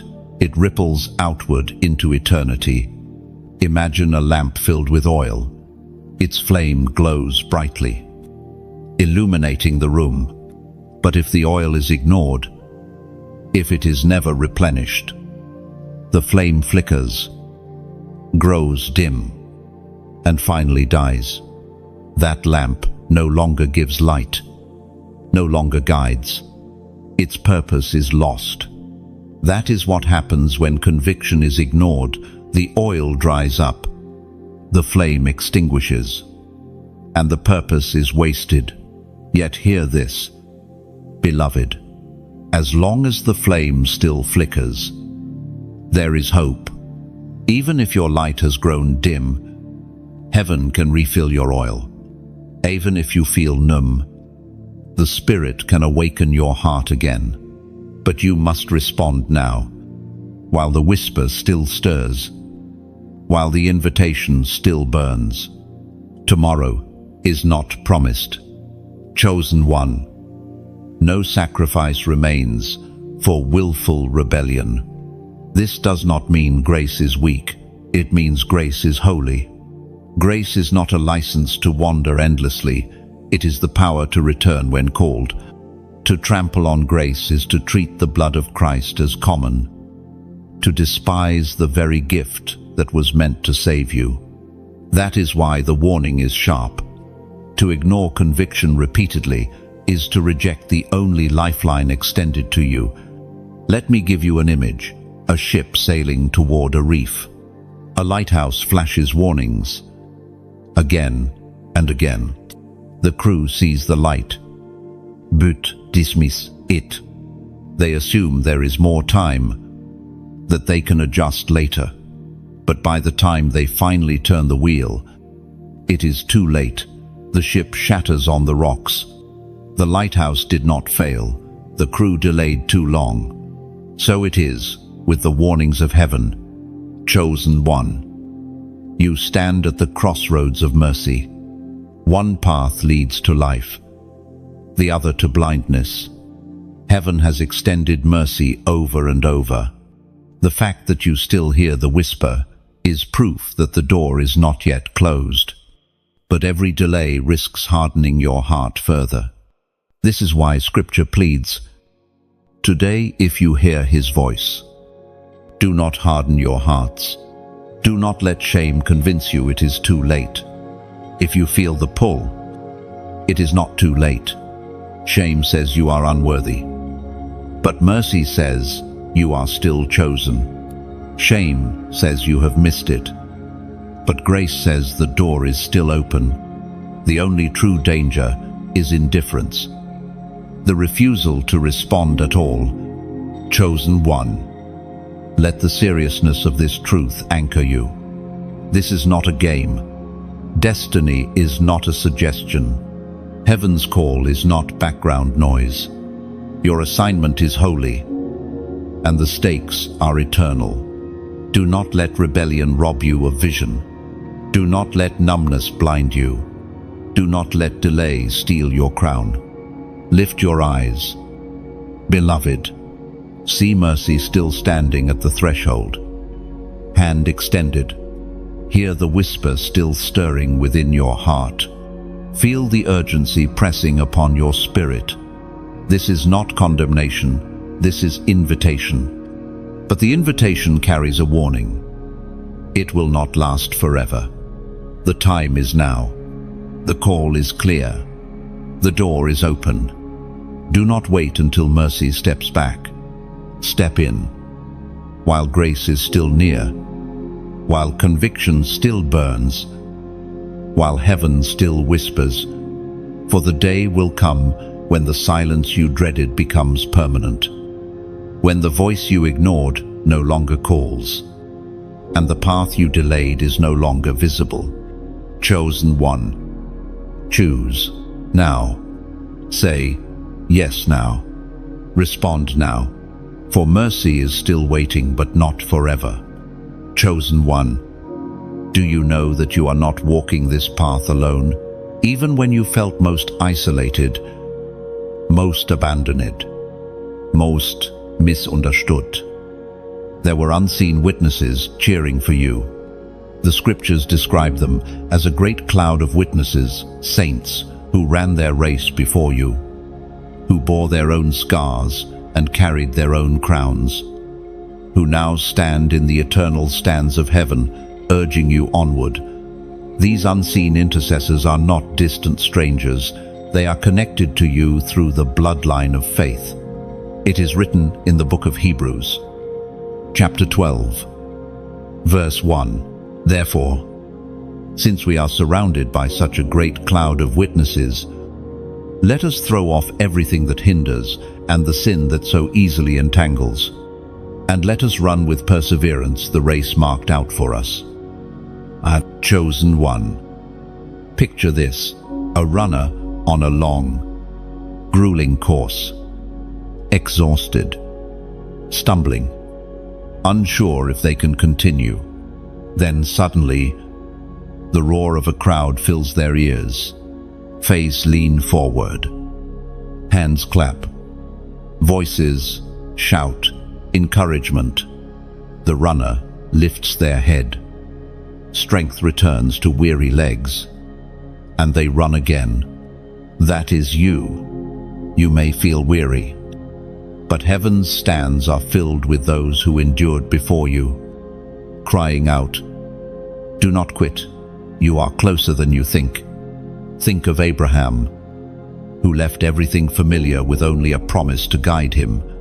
He cheers for you, reminding you that obedience unlocks nations. Think of Moses, who trembled before Pharaoh, yet carried a staff that split seas.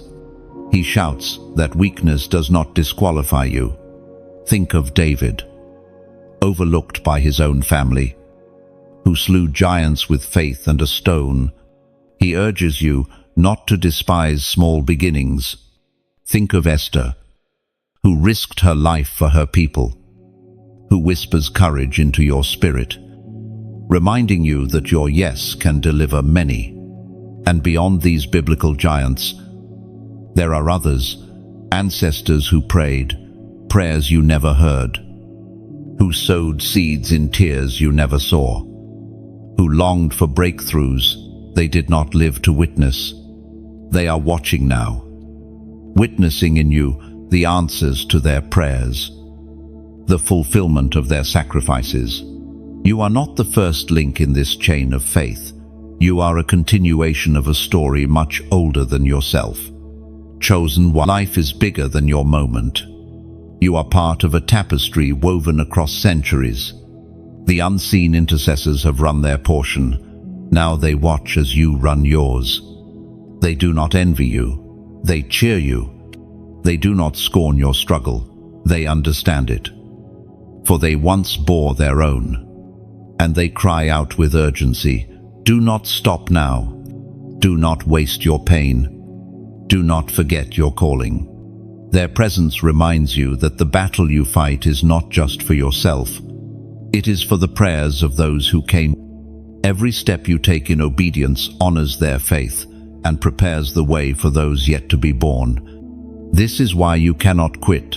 The stands of heaven are filled, and the story is not complete without your chapter. Chosen one. Let this truth sink deeply. You are the dream of those who endured before. When Abraham looked at the stars, he saw you. When the prophets spoke of a generation set apart, they spoke of you. When martyrs shed their blood, they believed their sacrifice would bear fruit in lives like yours.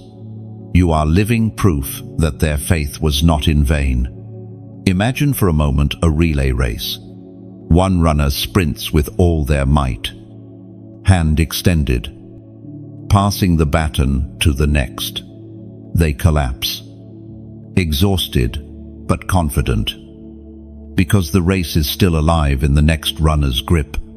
That baton has been passed to you, chosen one. The question is not whether the race can be finished. The question is whether you will run with the same fire. The unseen intercessors are not silent. Their prayers still echo. Prayers do not die. They hover before heaven's throne until fulfilled. The prayers of your ancestors, the groans of the prophets, the cries of the martyrs, all of these are still alive, waiting to be answered in your obedience. This is why you sometimes feel a weight you cannot explain, a burden that seems older than your own story. It is the echo of prayers entrusted to your generation. Chosen one. This is why quitting is not an option. To stop now would not only abandon your destiny, but silence the prayers of generations. To obey now is to honor them. To prove their endurance was not wasted.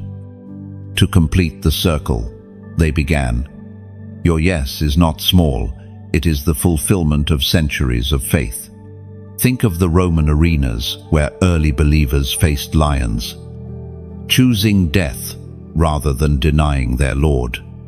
Their courage was not for themselves alone, it was for you. They believed the gospel must endure, even if it cost them everything, so that one day you could hear it freely. Now, what will you do with their sacrifice? Will you run timidly, or will you run boldly, carrying their torch into your time? Chosen one. You are not only running for yourself, you are carrying the baton of their prayers. Their endurance paved your path. Their sacrifices watered your soil. Their faith became the foundation you now stand on, and one day you will stand in those same stands, cheering for another generation. Let this fill you with both humility and courage. Humility, because you are not here by accident. You are here because others paved the way. Courage, because if they endured their trials, so can you. They did not quit when it was hard, neither will you. Lift your head, beloved. Feel the weight of their eyes upon you, not with condemnation, but with encouragement. Hear the roar of their voices, echoing through eternity. Keep running, keep believing, keep fighting. The finish line is closer than you think. And know this, when you stumble, they do not shake their heads, they lean forward, urging you to rise. When you doubt, they do not condemn, they remind you of the faith that carried them. When you feel alone, they remind you that the stadium of heaven is filled, and you are never unseen. Chosen one. Run with perseverance. Throw off the weight that hinders. Shake free of the sin that entangles. Fix your eyes on the prize set before you, for the race is not yet over, and your portion is still unfolding. The unseen intercessors are watching, and heaven itself waits for your chapter to be written. Chosen one. There are moments in your journey when the heavens lean closer, when the whisper of God presses against your spirit with such force that it demands a response. You are standing in such a moment now. the weight you feel in your chest, the stirring that does not leave, the conviction that tightens like fire in your bones. This is not random. This is alignment. This is heaven saying, respond now. The ancient words recorded in Deuteronomy, chapter 30, verse 19. This day I call the heavens and the earth as witnesses against you, that I have set before you life and death, blessings and curses. Now choose life, so that you and your children may live. Chosen one. Notice how direct that is. Life or death, blessing or curse. There is no middle ground, no neutral waiting room, no safe indecision. To hesitate is to choose the wrong side, for delay itself feeds darkness. But your yes, given now, awakens the light. You have been wrestling with this, haven't you? That tug of war in your soul between comfort and calling, between what is safe and what is sacred. Part of you longs for ease, but a greater part of you longs for purpose. Heaven has been patient, but patience is not permission. This is the moment to choose. Think of it like standing before a door. Behind it lies everything you prayed for answers. Healing, breakthrough, restoration. The door is unlocked, but it requires your hand on the handle. If you keep staring, hoping it will open by itself, you will waste the moment. The door is waiting, but it will not wait forever. You must act. Chosen one. Heaven often tests our obedience in small, symbolic acts. Moses lifted a staff. Joshua marched around walls. Naaman dipped in a river. None of these actions looked significant, yet each unlocked miracles. Heaven is asking you for a prophetic act now, one that looks simple but carries weight. If this word resonates within you, if you feel the fire stirring, act in faith. Comment the number 888. 8 is the number of new beginnings, and 888 is a prophetic declaration that you are stepping into a cycle of resurrection, renewal, and abundance. By declaring 888, you are saying, I leave behind the old cycles. I embrace the new chapter heaven has prepared for me. Do not dismiss this as mere numbers. Prophetic acts look small to the natural eye, but thunder in the spirit. When you type 888, you are etching agreement into the unseen realm. You are stamping your name on heaven's scroll, saying, I belong to this alignment. It is not magic. It is faith in motion. Think of Israel marking their doors with lamb's blood during Passover. To an outsider, it looked like paint. To heaven, it was protection. To Egypt, it was foolishness. Yet to God, it was obedience that saved lives. So it is with this act.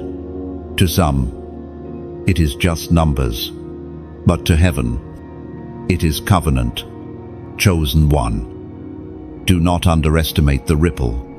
Your declaration today is not only for you, it will ripple into your family, into your descendants, into those connected to you.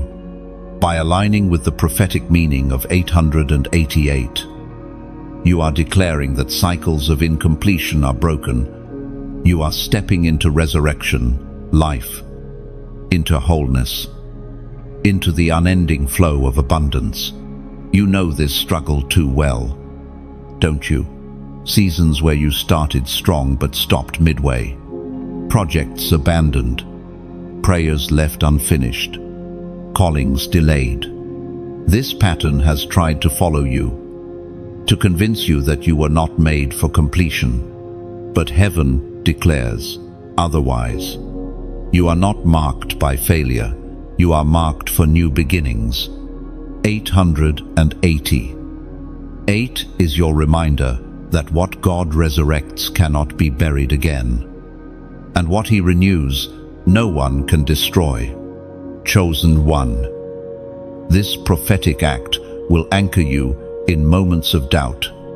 When the enemy whispers, "You will never finish," you will remember, "I am sealed in covenant. I am marked for renewal. I am chosen for resurrection life." This is not arrogance.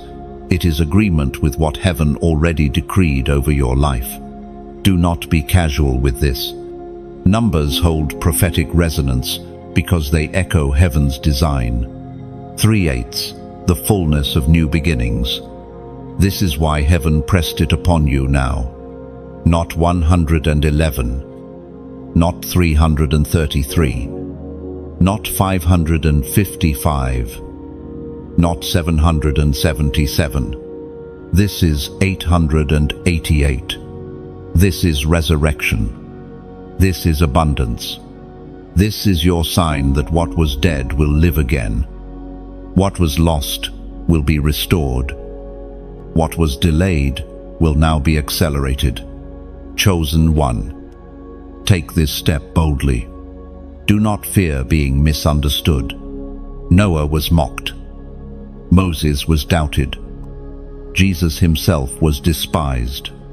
Obedience often looks foolish to the crowd, but heaven knows its power. Your willingness to act in faith separates you from the indifferent. It proves to the unseen world that your yes is not just inward, it is visible, tangible, recorded. And let this act fuel greater obedience. Typing 888 is only the beginning.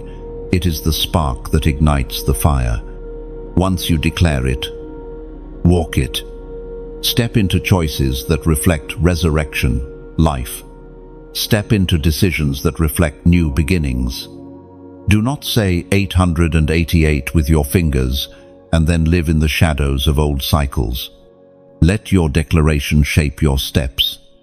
Chosen one. Heaven is ready. Angels stand by, watching for your alignment. The scroll of your destiny is unrolled, waiting for your seal. And when you act in faith, the courts of heaven mark it as done. Do not hesitate. This is not a casual moment. It is a crossing, a covenant, a completion. So hear it again. This day I set before you life and death, blessing and curse. Choose life. Choose resurrection. Choose the new beginning. And mark it with your yes. Comment 888. Declare it. Own it. Live it. For you are not made to remain in what was. You are made to step into what is coming.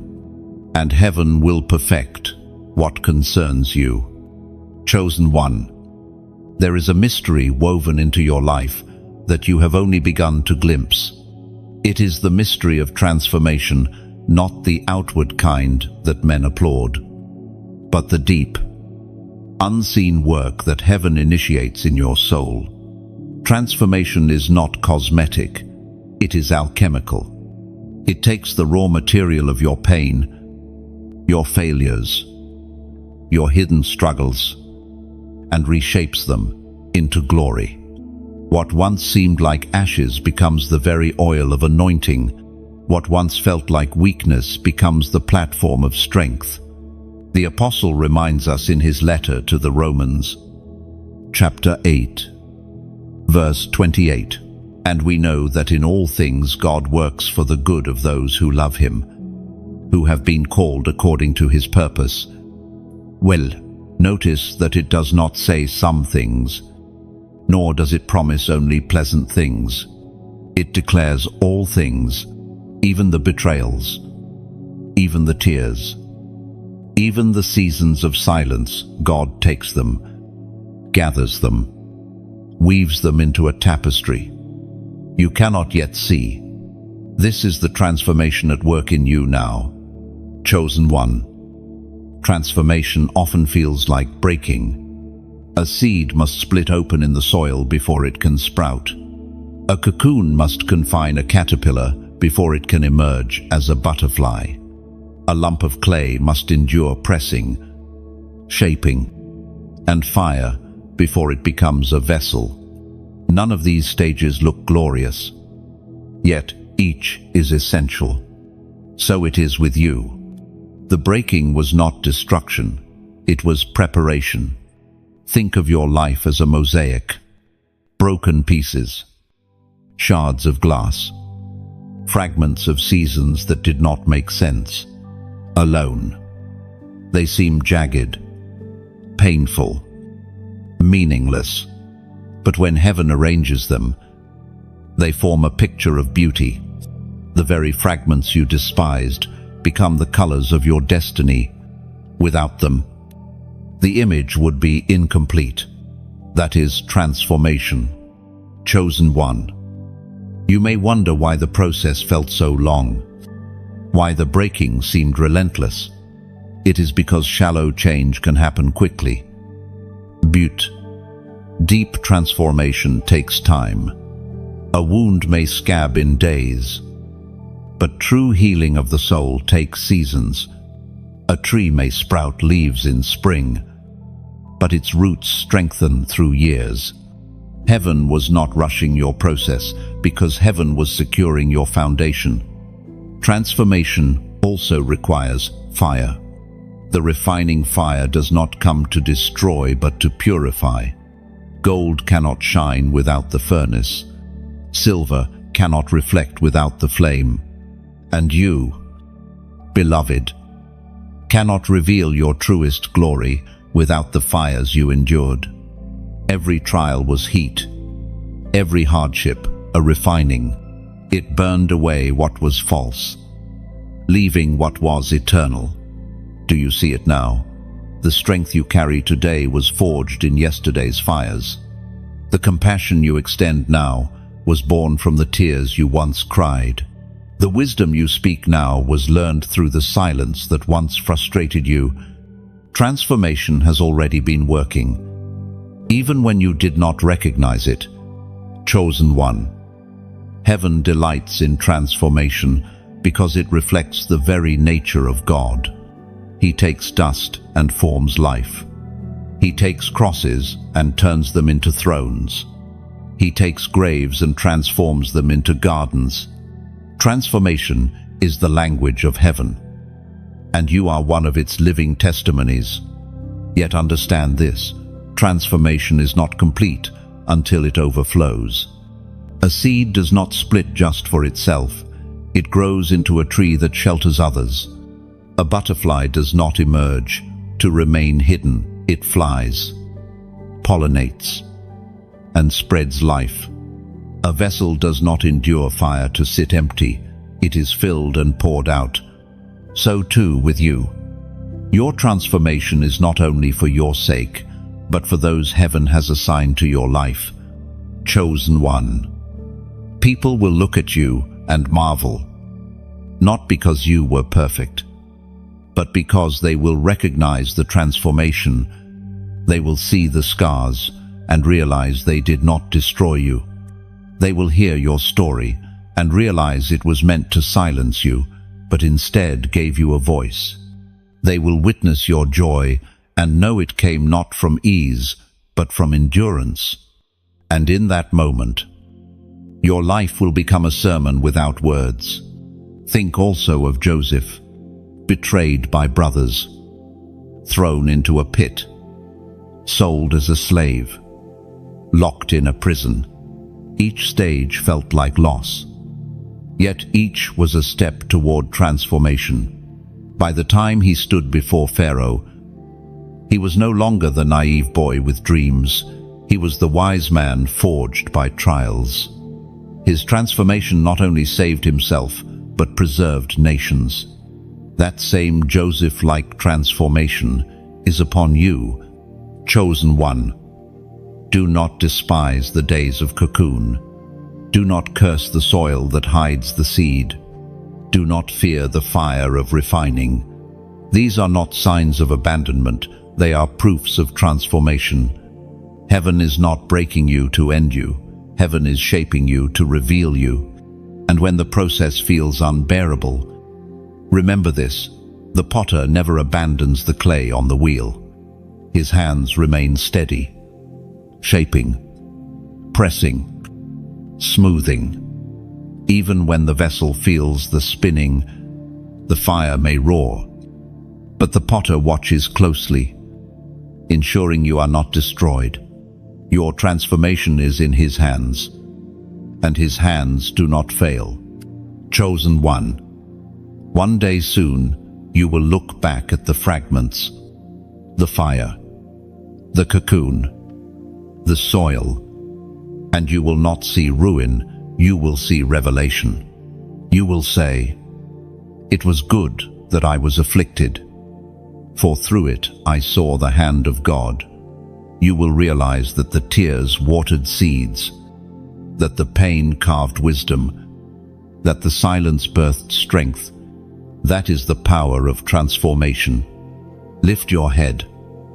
Beloved, you are not who you once were.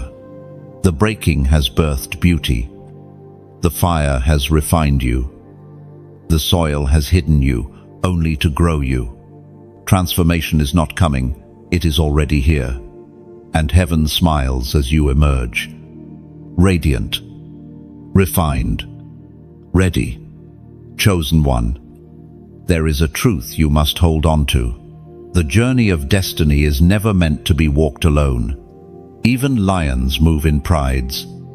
Even eagles soar with others on the currents of wind. Even fires spread only when one flame touches another. You were not called to carry the scroll of heaven in silence. You were called to be part of a living movement of light. The ancient words written in Ecclesiastes, chapter 4, verses 9 and 10 remind us, "Two are better than one, because they have a good return for their labor. If either of them falls down, one can help the other up.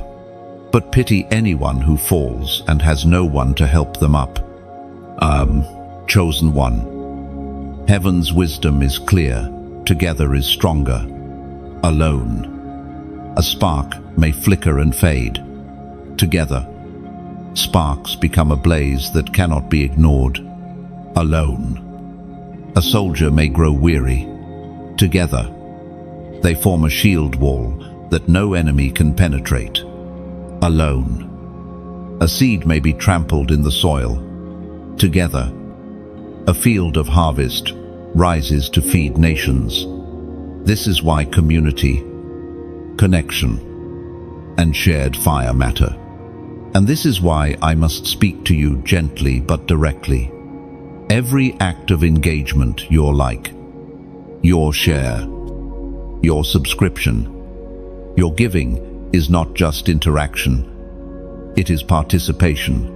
It is you stepping into the shield wall, you carrying the torch into another dark room, you adding oil to the lamp that must never go out. Think of it like a great bonfire in the center of a village. One family brings logs, another brings branches, another pours oil, another shields the flame from the wind. Alone, each contribution seems small. Together, it creates a fire that warms the entire community, pushes back the night, and tells every traveler, here is safety, here is light, here is home. That is what happens each time you like, share, subscribe, or support this work. It is your log, your branch, your oil added to the flame. Every like is a breath of wind that helps the flame leap higher. Every share is like taking a torch into another village where the night feels too long. Every subscription is like placing a stone on the hearth, saying, build this fire sturdy. Make it a place I can return to again and again. And every donation, no matter how small, is oil poured onto the flame, so it will not dim when the winds of opposition blow. Think of the gospel as a ship at sea. It has sails, a rudder, a captain, and a destination. But a ship without wind, without crew, without provisions, cannot cross the waters. Your support, your simple acts are the wind in the sails, the crew on deck, the provisions in the storehouse. Without them, the ship drifts. With them, it moves swiftly, carrying hope across oceans. Or picture a vineyard. The vines stretch wide, branches heavy with fruit. But for harvest to be gathered, hands must come. Workers step in, baskets in hand, lifting clusters from the vine. If no one comes, fruit rots on the branches. Your engagement is that hand, that basket, that labor, ensuring the harvest does not waste. Chosen one. I know it is easy to underestimate your small action. You may think, my like does not matter. My share will not change much. My small gift cannot compare. But heaven sees differently. The widow's 2 coins were more valuable than the rich man's treasure because she gave in faith. The boy's small lunch fed thousands because it was placed in the master's hands. Your small becomes mighty when heaven multiplies it. This is why I ask you sincerely, do not hold back your contribution. Like if this flame strengthens you, share if you know someone else is stumbling in the dark. Subscribe if you desire to remain close to the fire that continues to burn. Comment your amen or your witness. If the message is stirring you, it becomes a stone of remembrance. Others will stumble upon later. And if your heart is moved, give, not out of compulsion, not out of pressure, but out of recognition that oil keeps lamps alive. Imagine walking into a sanctuary at night. The lamps are burning. The altar is glowing. The air is filled with warmth. Then you notice someone quietly adding oil to the lamp. No spotlight, no applause. Just a steady hand, ensuring the flame does not die. That is what giving is. It is hidden faithfulness that sustains visible light. Chosen one. Your journey is not just about receiving fire, it is about sustaining and spreading it. And these small prophetic actions are how heaven multiplies what begins in one heart into a movement that touches many. Now, consider the opposite. If no one liked, no one shared, no one subscribed, no one gave, the fire would still exist, but it would be hidden. Its light would remain confined, its warmth unused, its potential unrealized. The harvest would rot in the field. The ship would drift in harbor. The flame would flicker alone in the cold. Heaven forbid that light should be wasted when so many walk in darkness. You, beloved, are not just a listener, you are a torchbearer. Every act you take is oil on the flame, stone on the altar, bread in the basket. Never despise it, never withhold it. For the kingdom advances not only through grand gestures, but through the steady faithfulness of many small hands. And know this, your giving, your engagement, your contribution is never forgotten. Heaven records it. What you sow into the flame of God returns to you as light in your own house, as warmth in your own night, as provision in your own season of lack. The principle is eternal. Those who refresh others will themselves be refreshed. Chosen one, let your heart be stirred. This is not about obligation, it is about invitation. to stand shoulder to shoulder with others, to guard the flame together, to feed the harvest together, to sail the ship together. This is what it means to be part of something bigger than yourself. So add your spark, add your branch, add your stone, add your oil. Like, share, subscribe, comment. Give not because you must, but because you are part of the movement heaven is raising. And together, our fire will not only burn, it will spread. Chosen one. In this moment, heaven draws close with a whisper that cuts through the noise of your day. You have carried much, endured storms that tried to bury you, and walked valleys that felt endless. Yet still, you stand. Still, you breathe. Still, your spirit has not broken. Why? Because you were never meant to collapse, you were meant to rise. This is the unveiling of your unshakable identity, the reminder that even when everything shakes, you cannot be destroyed. Scripture says in the Gospel of John, chapter 16, verse 33, "In this world you will have trouble, but take heart, I have overcome the world." Oh, chosen one. Trouble was never meant to define you. Victory was. Pain was never meant to chain you. It was meant to refine you. The struggles you endured were not accidents, but chisels, shaping you into the vessel heaven designed. The enemy thought those trials would silence you, but they have only prepared your roar. Think of an eagle in the storm, while other birds flee or hide. The eagle uses the very winds of the storm to rise higher. The turbulence others fear becomes its lift. That is who you are. The storms that try to drown you are the very winds that will carry you upward.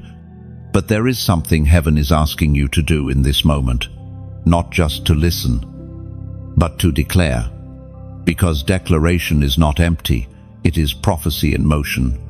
When you speak or write truth, you align yourself with it.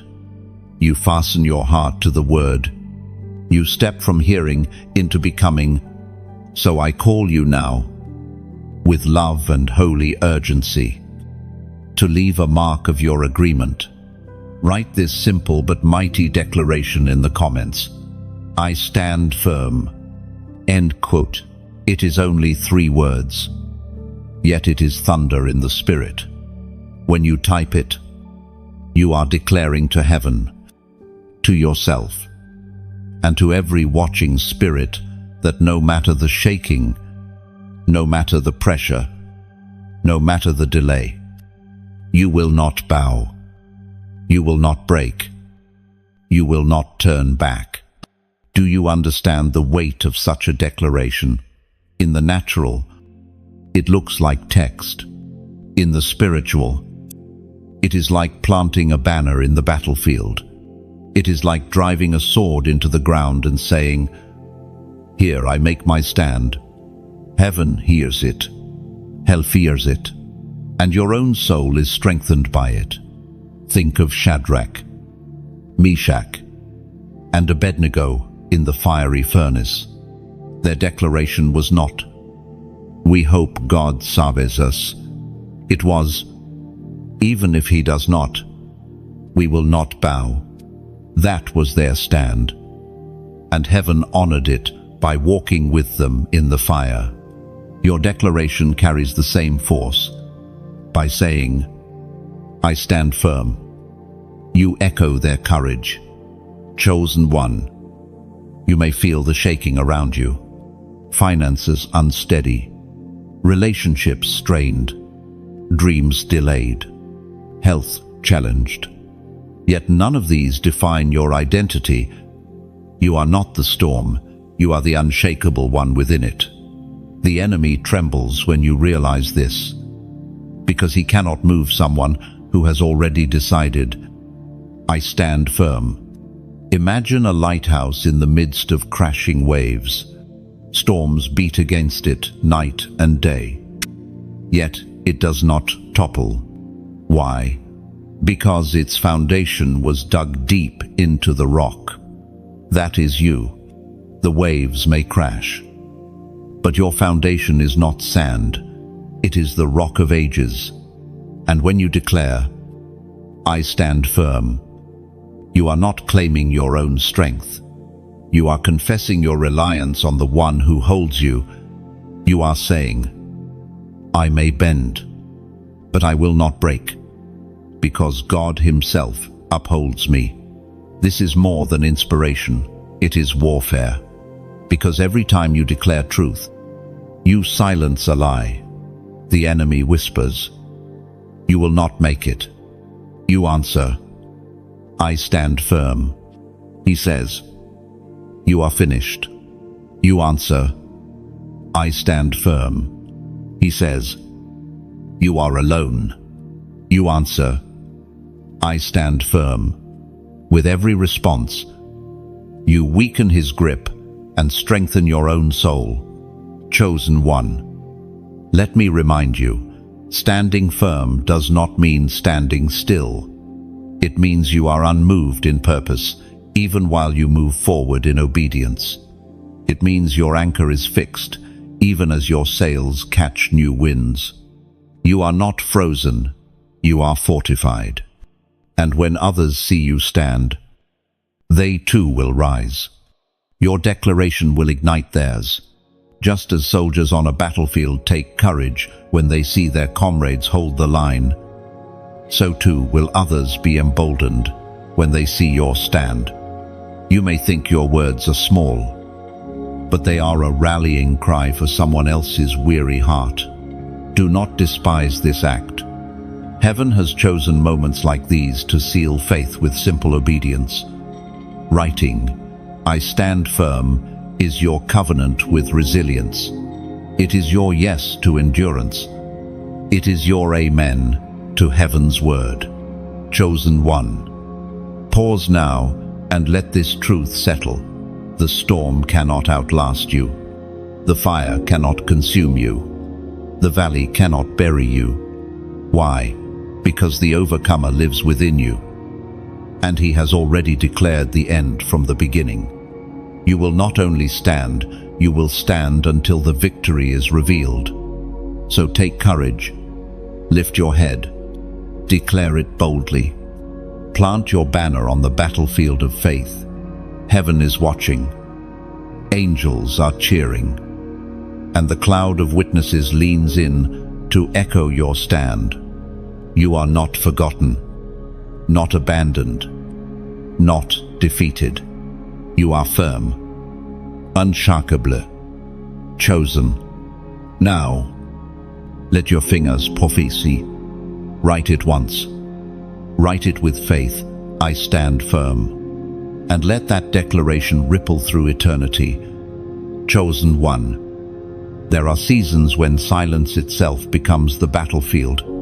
Not the silence of peace, but the silence of waiting when heaven seems quiet, when answers delay, when prayers hang in the air without reply.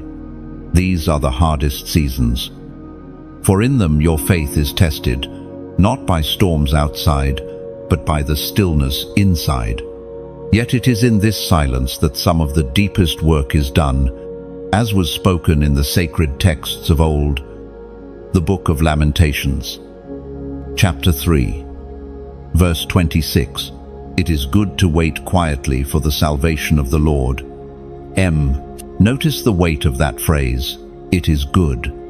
Not merely necessary, not merely unavoidable, but good. Waiting is not wasted time, it is preparation.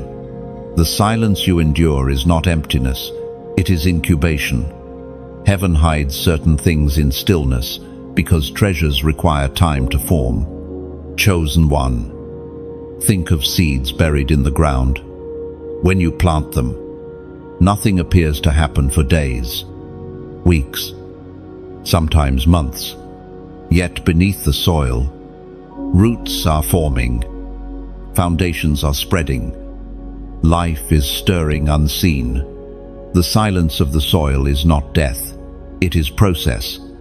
The same is true for you. Just because you cannot yet see movement does not mean heaven is inactive. Beneath the surface of your story, God is weaving, strengthening, preparing, waiting silence pride. In seasons of instant answers, bride, imagines control. But waiting strips you of self-sufficiency, teaching you reliance on God alone. Waiting purifies desire. When what you asked for does not come quickly, you begin to discern whether you wanted the gift or the giver. Waiting builds endurance. Muscles only strengthen under resistance, and faith only matures under delay. Chosen one. This silence is not punishment, it is sacred training. It feels like absence, but it is actually presence hidden. It feels like delay, but it is timing perfected. Remember, heaven does not measure time as men do. What feels like years wasted may be the very days heaven ordained to align everything perfectly. Consider Joseph again. Years in prison, forgotten by men, unseen by Pharaoh, and yet at the right time, one dream opened a door no man could shut. If Joseph had despised the silence, if he had cursed the waiting, he might have abandoned the very path that led to the throne. So too with you. The silence is not empty. It is holy preparation. Think also of Hannah. Her womb was closed for years. Her prayers seemingly unanswered. Her heart heavy with longing. Yet in that silence, heaven was shaping her prayer, aligning it with destiny. Her cry for a son became a cry for a prophet. And Samuel was born, one who would anoint kings. Without the waiting, her petition would not have carried such weight. Chosen one. Silence can feel like rejection, but in truth it is refinement. The silence is not heaven's no, and the not yet is never cruel, it is careful. Heaven waits until all pieces align, until the fullness of time arrives, until the harvest is ripe. Think of Jesus at Lazarus's tomb. He delayed deliberately, waiting until death seemed final. Why? To reveal resurrection, glory greater than healing.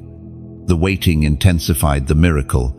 What seemed like negligence was divine strategy.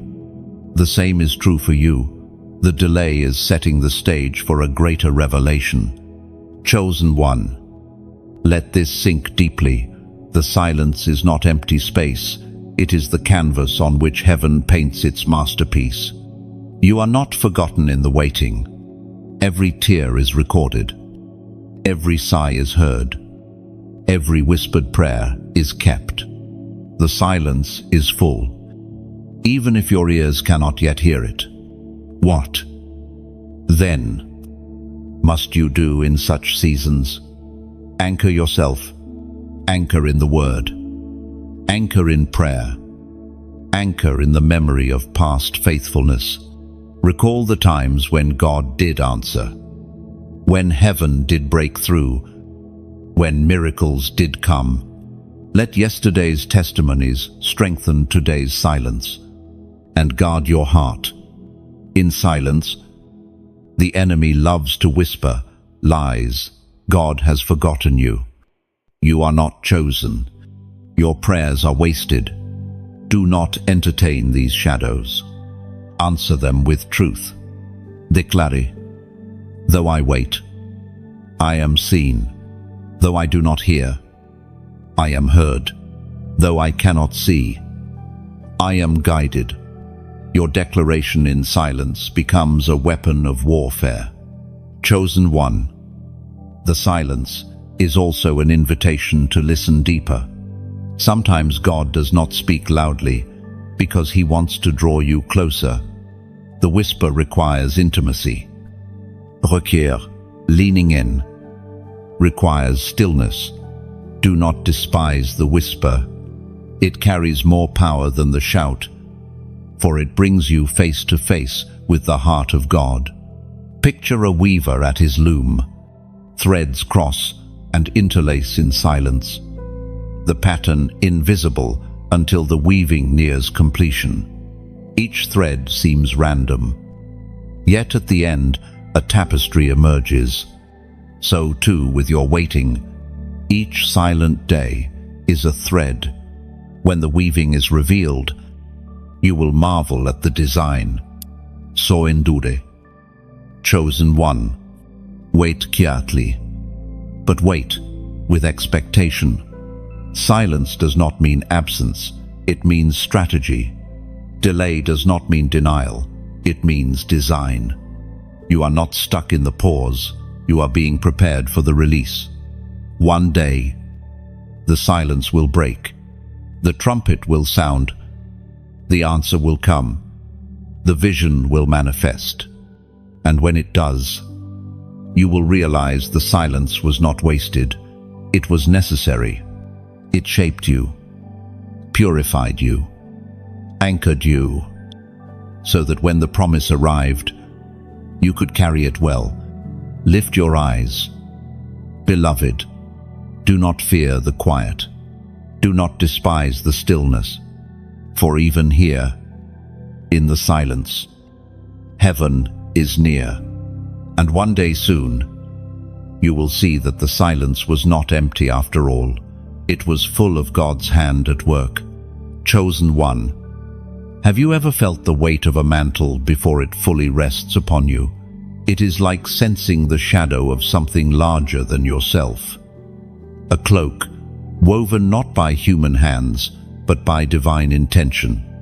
This mantle is not fabric, not thread, not visible to earthly eyes.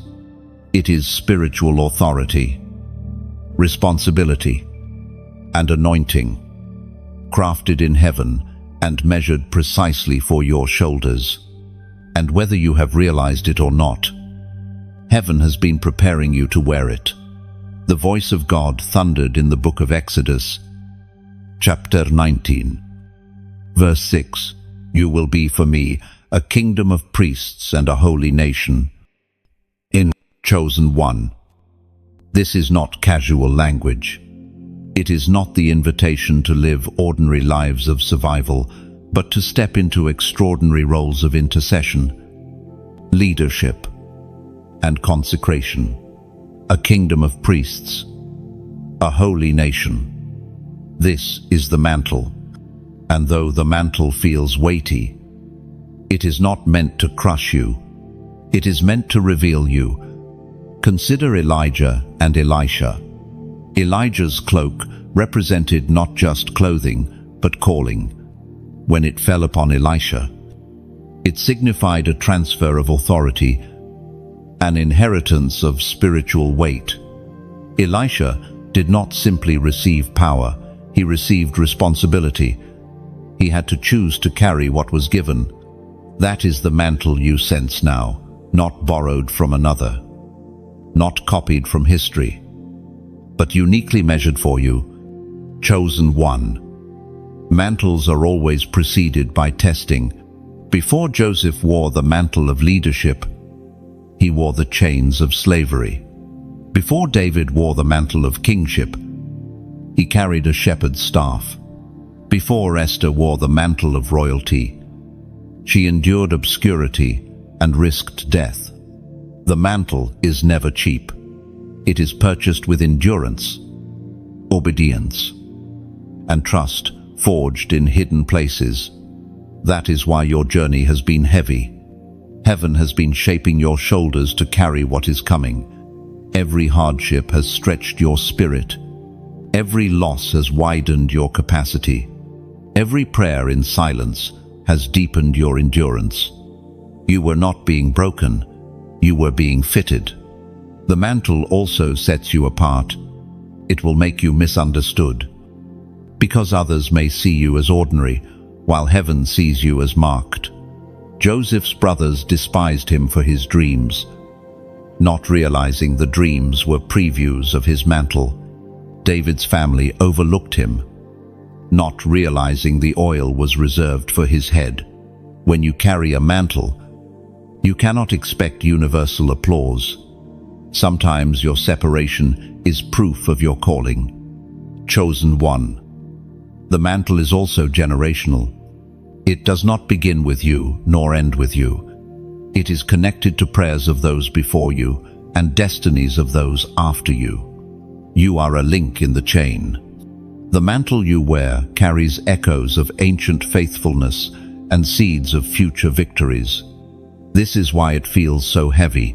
It is larger than one lifetime. Think of a torch carried in a relay. Each runner bears it for their leg of the race. But the flame itself is older and destined to continue. Your mantle is that torch. It was ignited long before you, entrusted to you now, and one day will blaze through others because of your faithfulness. Chosen one. Do not fear the weight. Heaven would not place it upon you if you were not able to carry it. The potter does not craft vessels without measuring their strength. The shepherd does not entrust sheep to a hand that cannot guide. The king does not bestow mantles on those who will waste them. The fact that you feel the mantle is proof of heaven's confidence in you. But wearing a mantle requires surrender. Elisha left his oxen and plow when Elijah's cloak touched him. Peter left his nets when Jesus called him. Paul left his old life when Christ revealed himself to carry heaven's mantle. You cannot cling to earthly chains. Some things will have to be left behind: comfort, reputation, approval, fear. You cannot grasp the mantle with one hand and the world with the other. Chosen one. The mantle also carries power, but not the kind the world craves. It is not for domination, but for service. It is not for self-glory, but for God's glory. The priestly mantle intercedes. The prophetic mantle declares. The royal mantle governs. But all mantles point back to the one who gave them. To wear a mantle is to live not for yourself, but for the one who called you. And this mantle is not a burden, it is an honor. Angels marvel at humanity's role in God's plan. The cloud of witnesses leans in, watching as you step into your portion. Heaven itself waits for your obedience. When you walk under your mantle, you are not just a person, you are a representative of heaven's will on earth. Chosen one. Let this truth steady you. You were not overlooked, you were reserved. You were not forgotten, you were hidden for the right moment. And now, as the mantle brushes your shoulders, as heaven whispers your assignment, the only question is whether you will say yes. Do not shrink back. Do not let fear of inadequacy rob you. Moses trembled. Jeremiah protested. Gideon doubted. Yet heaven still clothed them. The mantle is never given to the qualified. It qualifies those who wear it. Heaven's power rests not on your perfection, but on your willingness. And when you walk in your mantle, expect resistance. Mantles attract warfare because they threaten darkness. Yet take courage. No mantle is released without corresponding grace. The fire that falls on your shoulders is the same fire that defends you. You are not left exposed. You are clothed in authority. Chosen one. Stand tall. The mantle does not ask you to be more than you are. It asks you to be fully who you were always meant to be. It fits you because it was crafted for you. Do not doubt it. Do not despise it. Do not delay it. Wear it with reverence. Wear it with humility. Wear it with boldness, for heaven has measured this very hour. and you were chosen to carry it. Lift your head. Feel the invisible cloak settle on your shoulders. Sense the weight, not as a burden, but as an honor, and walk forward. For the mantle is yours, and with it comes heaven's authority, heaven's presence, and heaven's assignment. Chosen one.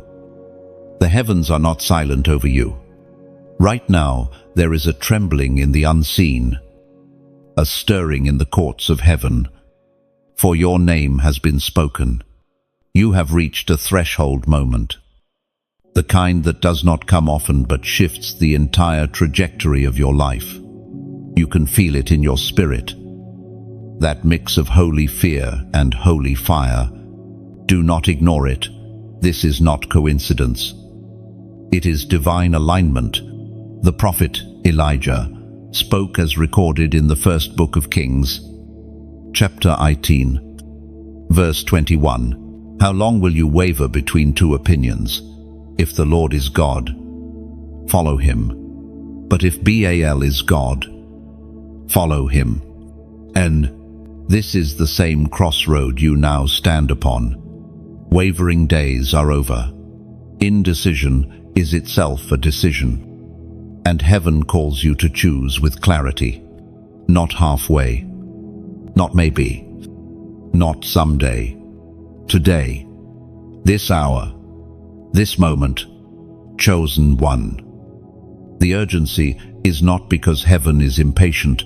It is because destiny cannot remain in pause forever. A seed cannot stay in the soil indefinitely. It must either sprout or rot. A door cannot remain open forever. It will eventually close. A trumpet does not sound endlessly. It calls, and then it is silent. Right now, heaven's trumpet is sounding. That is why I am led to call you into a prophetic act. It may look simple, but it carries weight in the spirit. If this word burns within you, if you know it is not merely sound, but fire, then declare it boldly. Comment the number 444. Why this number? 4 is the symbol of foundations, the 4 corners of the earth, the 4 winds of heaven, the 4 rivers that flowed out of Eden. It represents stability and order. To set 3 4s side by side is to intensify the meaning, marking the fullness of divine establishment. When you write it, you are saying, my ground is secure, my steps are aligned, my destiny is anchored in God's order. Do not dismiss this as random digits. Heaven has always used simple acts to carry spiritual significance. Israel stacked stones at the Jordan River as a witness of crossing. The widow poured oil into jars that multiplied until every vessel was filled. Jesus broke bread, a humble act to reveal his covenant. Small things in the natural echo loudly in the unseen. Chosen one, you have known instability. You have felt the sting of cycles start strong, stumble midway, stop before the finish. Relationships shaking, finances trembling, vision blurred. But now heaven is declaring, enough. This is the hour of your establishment. Your yes, marked by this act, breaks the sway of instability. You are no longer drifting, no longer tossed by waves. You are being rooted. Think of a tree planted by streams of water. Storms come, winds howl, yet its roots hold deep, drawing strength unseen. That is the picture of your life. Once you align with heaven's foundation, the storms may still blow, but you will not topple. Your roots are not in sand, they are in the rock of ages. And remember, foundations are not ends but beginnings. A foundation is built so that a structure may rise. Once your ground is secure, Heaven can raise walls, cover with roofs, fill with families, extend with rooms. Your obedience to establish yourself now becomes the platform for expansion tomorrow. Without foundation, growth collapses. With foundation, growth endures. Chosen one, what you build upon this stability is not only for you. Others will stand on what you secure. Children, both natural and spiritual, will walk in the safety of your alignment. Communities will find refuge in the shelter of what you construct. Your obedience today creates stability for generations. The number you declare is not merely personal, it is generational. And let this truth steady you. Angels lean in when heaven's sons and daughters act in faith. Your declaration does not vanish into digital space. It is witnessed. It becomes like an altar stone, placed in the unseen. A testimony that at this moment you chose stability. You chose foundation. You chose to stand firm in God. But understand this, beloved, once you declare it, you must also walk it. It cannot be digits typed in zeal, but lives lived in truth. To say you are established must be followed by decisions that align with stability choices anchored in God's word. Steps guided by His Spirit. Actions consistent with His covenant. Do not fear the shaking around you. The world may tremble. Economies may shift. Relationships may waver. But if your life is founded on the rock, you will remain.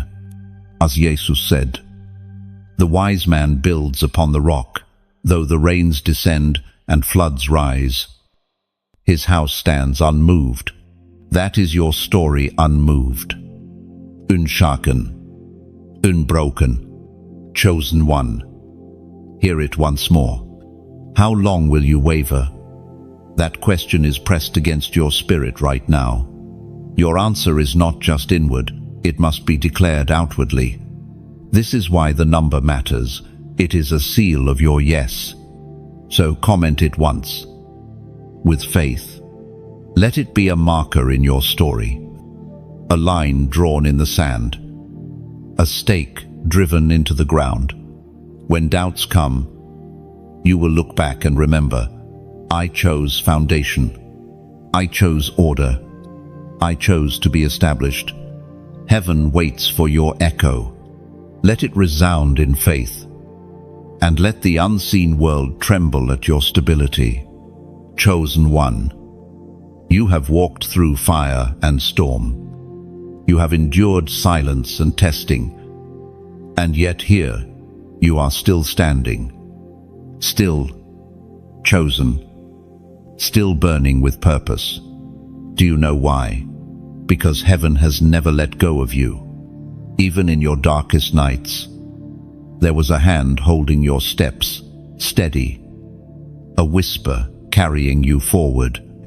And now, as your assignment grows heavier, as your mantle thickens, there is one truth you must carry. This journey was never meant to be traveled alone. The Apostle reminds us in his letter to the Hebrews, chapter 10, verse 24, and let us consider how we may spur one another on toward love and good deeds. Lot, chosen one.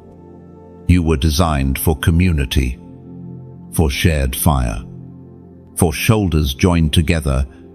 Even the strongest warriors grow weary when they fight in isolation. Even the brightest torches flicker when left in the wind alone. But when sparks come together, when flames unite, they become a firestorm that cannot be extinguished. That is what your simple actions, your like, your share, your subscription, your support create. They gather scattered sparks into one roaring blaze. Picture it, a single candle in a vast cathedral. Its light is beautiful, but the shadows still dominate. Now imagine hundreds, thousands of candles lit together. The darkness flees. The air glows. The space warms. That is what happens when each person brings their flame. Your like is a candle added. Your share is a torch carried into another room. Your subscribe is you saying, I will keep my light here, burning consistently with others. And your donation, do not underestimate it. It is the oil that keeps lamps from going out. Imagine a lamp burning late into the night. Its flame is strong, but without oil, it will wither. A simple act of pouring in fresh oil keeps the flame alive until morning. That is what your giving does. Quiet, unseen, yet vital. Heaven notices even the smallest drop, for each drop ensures that the fire does not die. Or think of this work as a great ship upon the seas. The sails are raised, the rudder set, the destination clear. But a ship cannot sail without wind and provision. Every share is wind in the sails, carrying the message further. Every like is a wave that pushes it onward. Every subscription is a crew member who says, I will stay on deck. I will not abandon the journey. And every donation is food in the storehouse, water in the barrels, ensuring the ship does not stall halfway across the ocean. Chosen one. You may wonder, does my small act really matter? But remember the boy with 5 loaves and 2 fish. In his hands, it was small. In Jesus' hands, it fed multitudes. Your action may feel small, but in heaven's hands, it multiplies. The kingdom is not built by grand gestures alone, but by countless faithful seeds sown by willing hearts. Every like becomes a seed.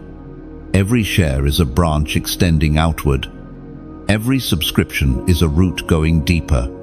Every donation is water poured over the soil. Together, they form a tree of life that shelters many. Without one, the growth slows.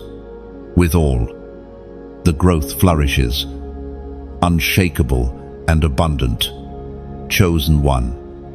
There are others waiting in the shadows right now, lost, weary, desperate for hope. When you engage, when you support, you are not just helping this flame burn brighter, you are helping light find them. Someone's midnight will be broken because you decided to pour oil, to lift a torch, to add your spark. You may never meet them, but your act could be the turning point of their story. And hear this truth: your giving, your engagement, your support is never forgotten. Heaven records it. The ripple goes further than you see. A like may seem fleeting, a share unnoticed, a subscription ordinary, a donation small, but each one becomes a line in the story of salvation written in someone else's life. Think of Ruth gleaning in Boaz's field. Each handful of grain seemed small, yet those handfuls sustained her, aligned her with destiny, and placed her in the lineage of kings. Your handful, your small act, is part of a royal story. Never despise it. Chosen one. I do not ask this as obligation, but as invitation to join the circle, to hold up the fire together, to ensure the ship sails strong, to see the harvest gathered fully. You are not just a spectator, you are part of the movement. When you engage, you say, this mission is also mine. This flame belongs to me as well. I am not outside, I am within. And heaven smiles on that unity. For where 2 or 3 agree, There is multiplied power. Your agreement, expressed through action, multiplies the reach, strengthens the flame, builds the house, and in return, heaven pours back into you. For it is written, those who refresh others will themselves be refreshed. So, beloved, let your actions be prophetic, like as one who adds a spark. Share as one who carries a torch into dark places. Subscribe as one who builds a stone into the altar, saying, I will stay. I will return. I will be part of this house, and give. If your heart is moved, as one who pours oil into the lamp, so that the flame may never dim. This is not transaction, it is covenant. It is not obligation, it is love. And every act you sow becomes eternal fruit. For nothing done in God's name is wasted. Chosen one. The fire is burning. The ship is sailing. The harvest is ripening. The question is, will you take your place? Will you add your spark? Carry your torch. Pour your oil. The invitation is before you, and heaven waits for your yes. Chosen one, I feel pressed in my spirit to tell you, this is not a casual moment. You have endured. You have pressed through, and you have waited long enough. Now, heaven is standing before you with an open scroll, waiting for your response. The weight of destiny does not rest only in what you hear, but in what you declare, for words shape worlds, and your declaration today will anchor your tomorrow. The ancient words recorded in the book of Proverbs, chapter 18, verse 21, the tongue has the power of life and death, and those who love it will eat its fruit. End quote. Chosen one, do you see it? Your words are not empty, they are seeds. And seeds birth harvests. You have already tasted the bitter fruit of careless words spoken over you by others. But now, heaven invites you to plant your own words into the soil of destiny. Words of life. Words of alignment. Words that declare, not fear, but faith. There is a reason heaven continually calls for your voice. Silence leaves space for lies to linger, but a spoken declaration cuts through confusion like a sword. That is why David shouted his confidence before Goliath fell. That is why Joshua declared, "As for me and my house, we will serve the Lord." That is why Jesus himself spoke aloud on the cross. It was not only for the ears of men, but for the atmosphere itself. Chosen one, your declaration is needed now, and I invite you to make it simple, clear, unshakable. Write this in the comments. I choose life. No, 3 words. That is all. Yet 3 words carry eternal weight. With them, you say, I will not bow to despair. I will not surrender to death. I will not let fear dictate my steps. I choose life, the life God has promised, the life heaven has prepared, the life Christ has secured. Do you feel it? Even as you whisper it, even as you imagine writing it, your spirit shifts.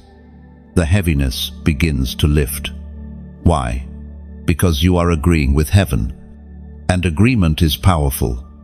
Scripture reminds us that if 2 agree on earth concerning anything, it will be done.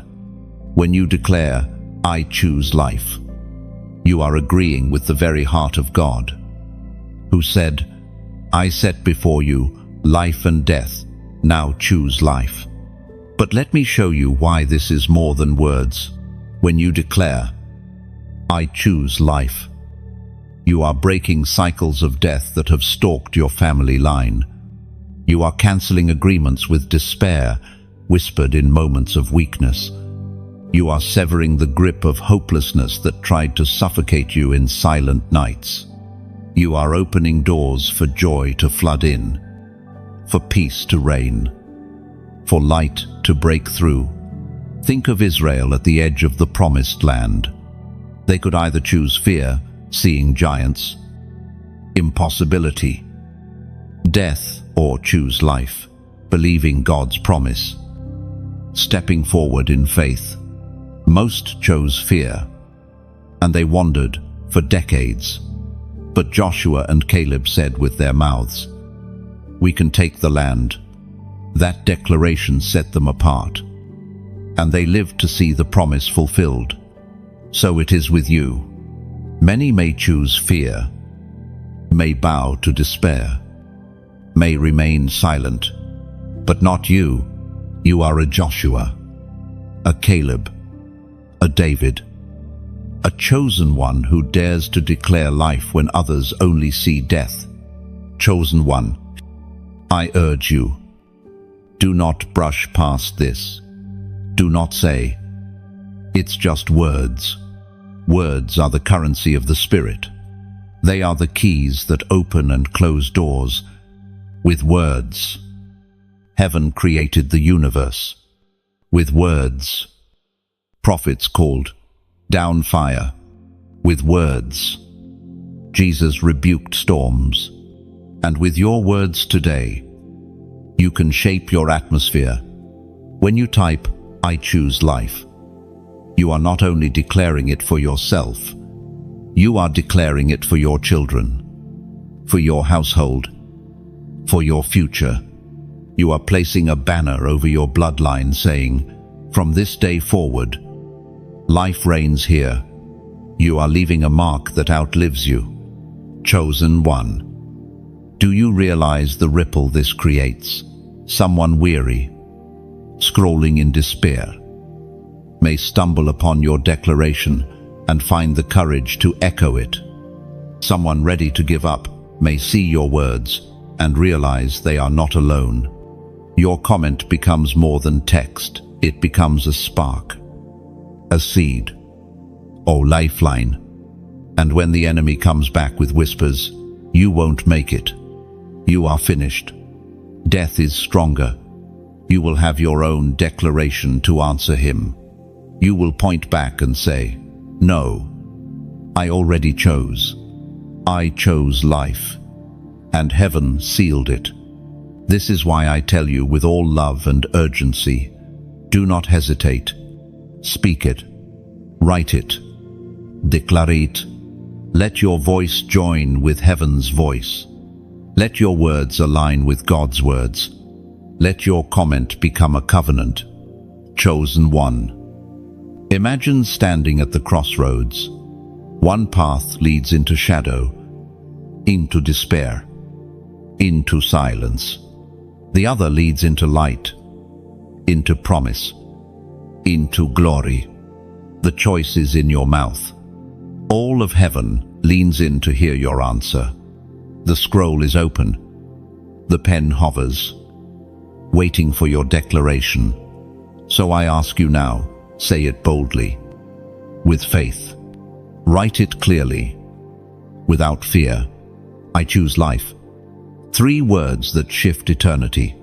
3 words that silence darkness. 3 words that mark you as one who will not bow to death. One who will not surrender hope. One who belongs to the living God. Chosen one.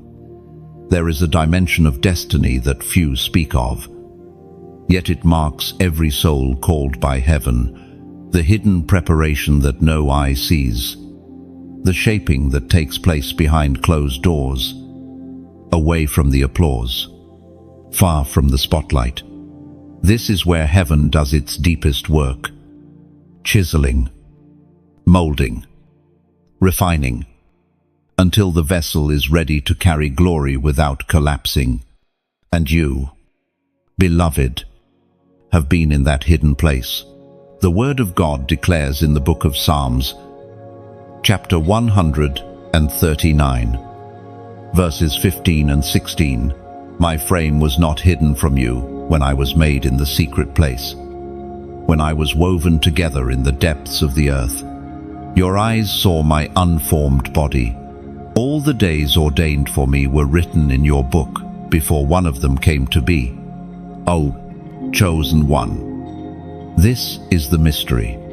God does not shape you only in public victories, but in hidden valleys. While men overlook, heaven observes.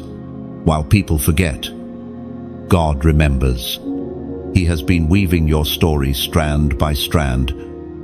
Even when you thought you were abandoned, hidden preparation is never wasted. Think of David, tending sheep on lonely hillsides. His harp sang to the stars. His sling defended the flock, but no crowd applauded. Yet, in that obscurity, heaven was preparing a king. The courage to face lions and bears in secret gave him boldness to face Goliath in public. The intimacy of worship in the fields prepared him for authority in the palace. His hidden life was the womb of his destiny. So too with you. Every unseen prayer, every midnight tear, every act of obedience when no one was watching, they were not lost. They were treasures stored. Fondation laid. Seeds planted in the soil of eternity. When the day comes for your unveiling, it will not be sudden, it will be the fruit of hidden years. Chosen one. Do not despise the season of obscurity. The seed does not resent the soil, for it knows growth requires burial before breakthrough. The arrow does not resist the quiver, for it knows waiting precedes release. The jewel does not fear the mine, for it knows hiddenness is part of becoming radiant. Your hidden season has been holy, even if painful. The enemy would love to convince you otherwise. He whispers that obscurity is proof of insignificance. But the truth is, the opposite obscurity is proof of value. No one hides what is worthless. Only treasures are kept in vaults. Only weapons are sharpened before battle. Only chosen ones are hidden until the appointed time. Think of Moses. 40 years in Pharaoh's palace. Then 40 years in the wilderness. Before 40 years of leading Israel. His hidden seasons outnumbered his public ones. Yet they were essential. Without Midian's silence, Moses could not have heard God's voice from the burning bush. Without tending sheep, he could not have led people. His hiddenness became his qualification. Chosen one. Heaven has been protecting you in your hiddenness. You thought the delay was punishment, but it was protection. You were not ready for certain platforms, and those platforms were not ready for you. To step out too early would have crushed you. To wait until now preserves you. The timing of heaven is precise, never late, never early, always exact. There is also intimacy in hiddenness. Public life demands performance, but hidden life cultivates authenticity. In secret, you learn to worship without audience, to pray without applause, to love without recognition. These are the roots that will sustain you when the winds of exposure blow. Without hidden roots, public trees fall. But you, chosen one, have been digging deep. And know this, the hidden season is not endless. Every cocoon has an appointed hour of breaking. Every seed has a season of sprouting. Every womb has a time of delivery. Your hidden season is nearing its completion. The contractions of destiny, you now feel the stirring, the restlessness. The sense of imminent change are proof that unveiling is near. Yet even as unveiling comes, never forget the secret place, for it will remain your source. David was crowned, but never stopped writing psalms. Jesus performed miracles, yet always withdrew to pray. Power without intimacy becomes dangerous. Visibility without hidden roots becomes hollow. Let the secret place remain your sanctuary. Even when the spotlight shines, chosen one. I tell you this with certainty. The years you thought were wasted were in fact investments. The loneliness, the silence, the delay, they were not subtraction. They were multiplication. Heaven was adding strength, depth, purity, and wisdom. When the unveiling comes, others will marvel at how prepared you are. They will not see the nights you cried, the prayers you whispered, the sacrifices you made, but heaven saw. And heaven will reward openly what you did in secret. So lift your head. Do not resent the hiddenness. Do not curse the soil, the cocoon, the quiver. Bless it, for it has preserved you. Thank God for it has strengthened you. And prepare, for the moment of unveiling is close. Chosen one, when the curtain lifts, when the scroll opens, when the trumpet sounds, you will step into what you were always destined for. And when you do, you will realize the hidden season was not delay, it was design. Chosen one. There is a fire that does not consume yet cannot be extinguished. A fire that has followed you through every season of your journey. It has burned in the silence. It has flickered in the storm. It has endured the weight of your doubts. This is the fire of calling, the eternal flame that heaven lit within you before you drew your first breath. You did not create it, and you cannot extinguish it, because it is not of your origin, it is of God. The Spirit spoke through the prophet Jeremiah, chapter 20. Verse 9, but if I say, I will not mention his word or speak any more in his name, his word is in my heart like a fire shut up in my bones. I am weary of holding it in. Indeed, I cannot. I'll chosen one. That verse is not distant. It is your story. How many times did you try to quiet the flame, to silence the urgency, to walk away from the weight of destiny? And yet, like Jeremiah, you could not. The fire in your bones refused to die. It pressed through your excuses, burned through your resistance, consumed your fears. Because it is not ordinary zeal, it is divine compulsion. This fire explains why you have never fit comfortably in places of compromise. It explains why you cannot sit still when injustice rises. Why your heart aches at suffering. Why mediocrity feels like suffocation. The fire will not let you settle. You are marked for more, and the flame testifies to it.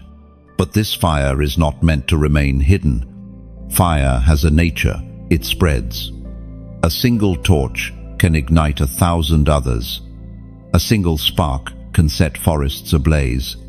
The flame within you is not only for your survival, it is for the illumination of others. When you step into your calling, when you release what heaven has placed in you, others will catch fire too. They will see your light and ignite their own. Chosen one. Understand the responsibility of fire. It warms. It purifies. It guides, but it also destroys. Fire in the right place is life. Fire in the wrong place is ruin.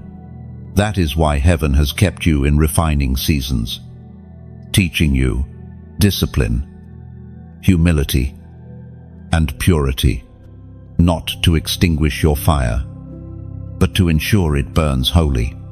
Think of Moses again. The burning bush caught his eye, not because it burned, but because it was not consumed. That was heaven's message. The fire of calling does not destroy you, it sustains you. When Moses yielded to that fire, nations were delivered.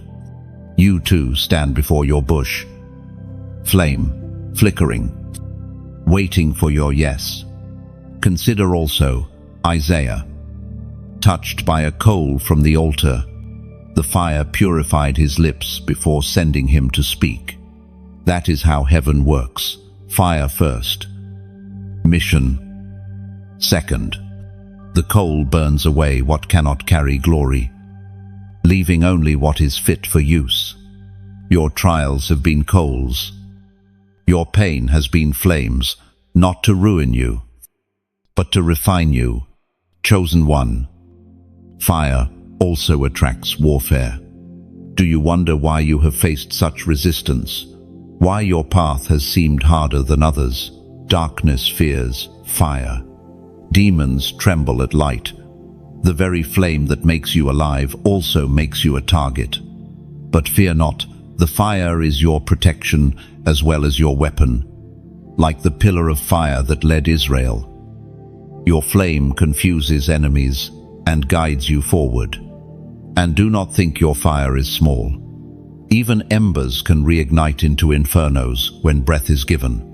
The breath of God has not ceased to blow upon you.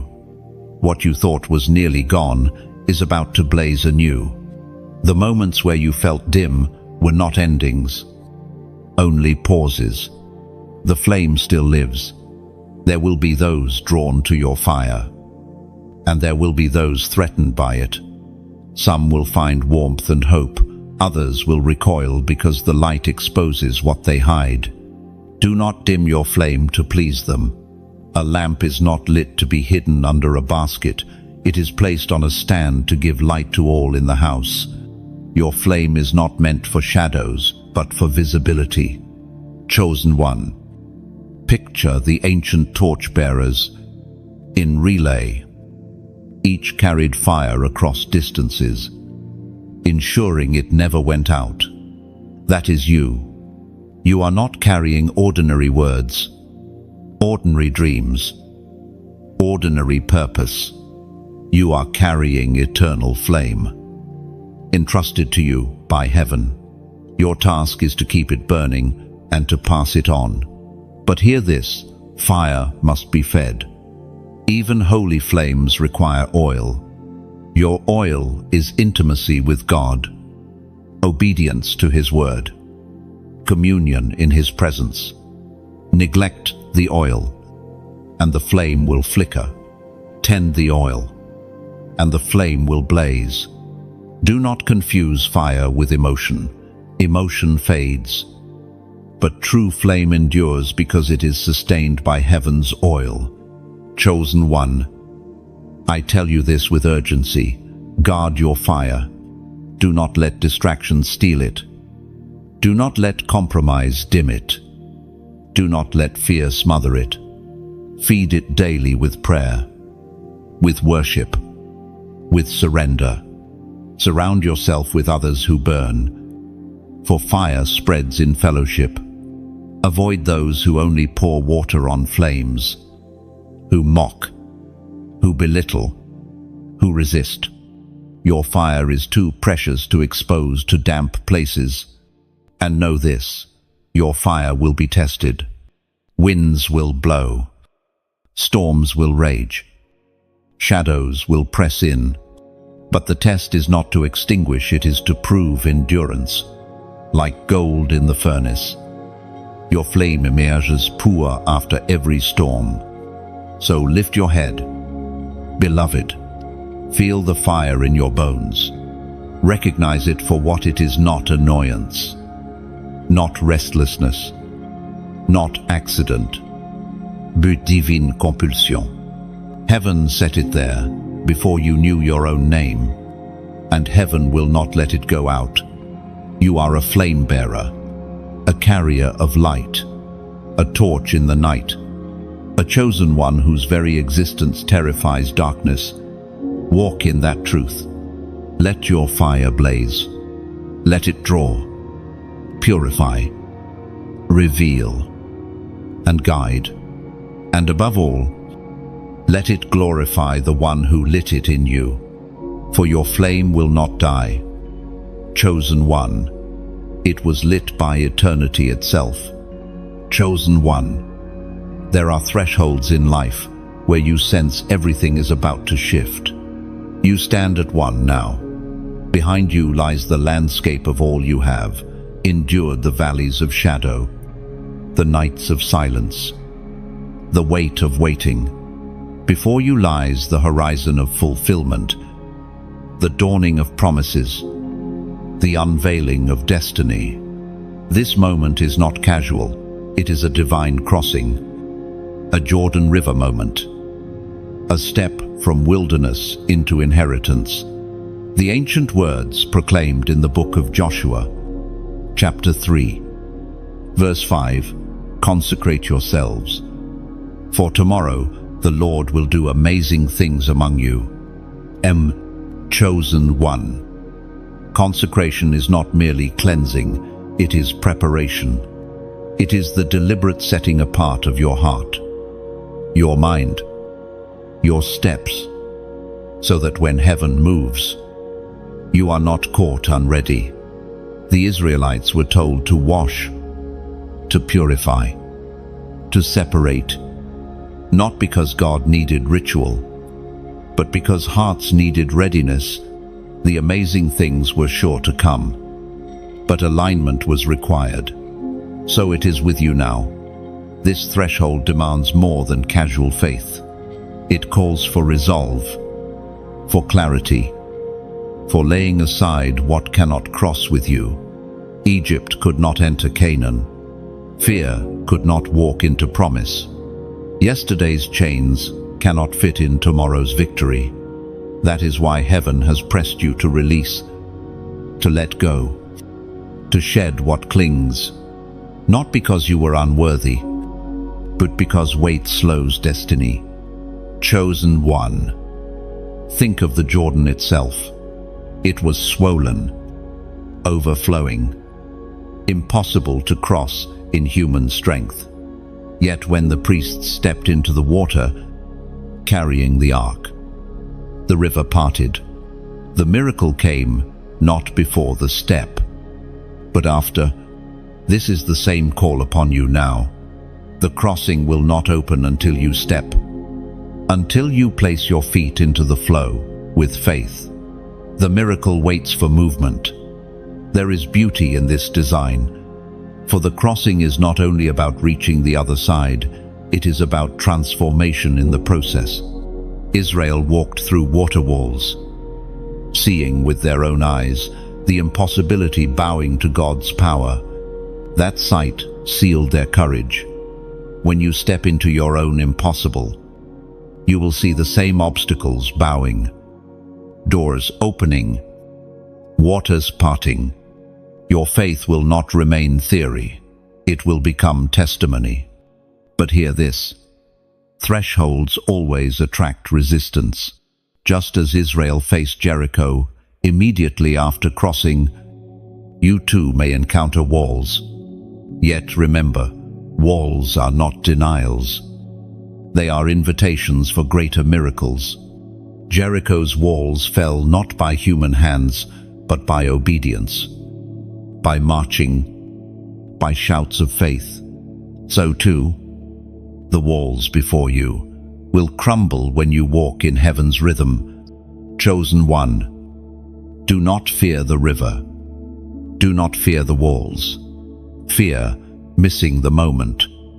For there are windows of destiny, times when heaven's alignment is ripe, when angels are positioned, when grace is abundant. This is such a window. To delay is to risk wandering again. To step is to seize the appointed hour. Your consecration in this moment matters. It is not about perfection, but about posture. A heart yielded. A spirit surrender.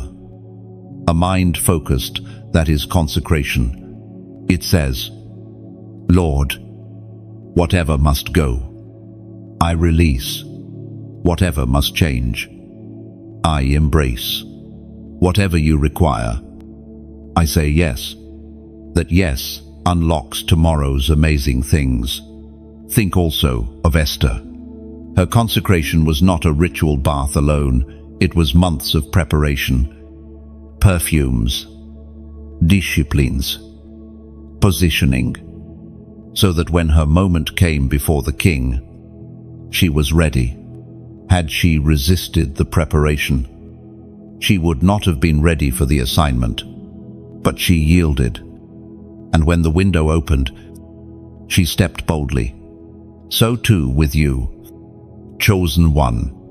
Heaven has prepared you, refined you, purified you, so that when your hour comes, you will not falter. Chosen one.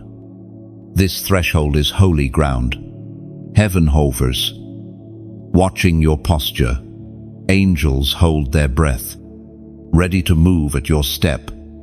The cloud of witnesses leans in, echoing encouragement. The Spirit whispers, consecrate yourself. For tomorrow, I will do amazing things. Do not miss the weight of that tomorrow. It is not distant, it is imminent.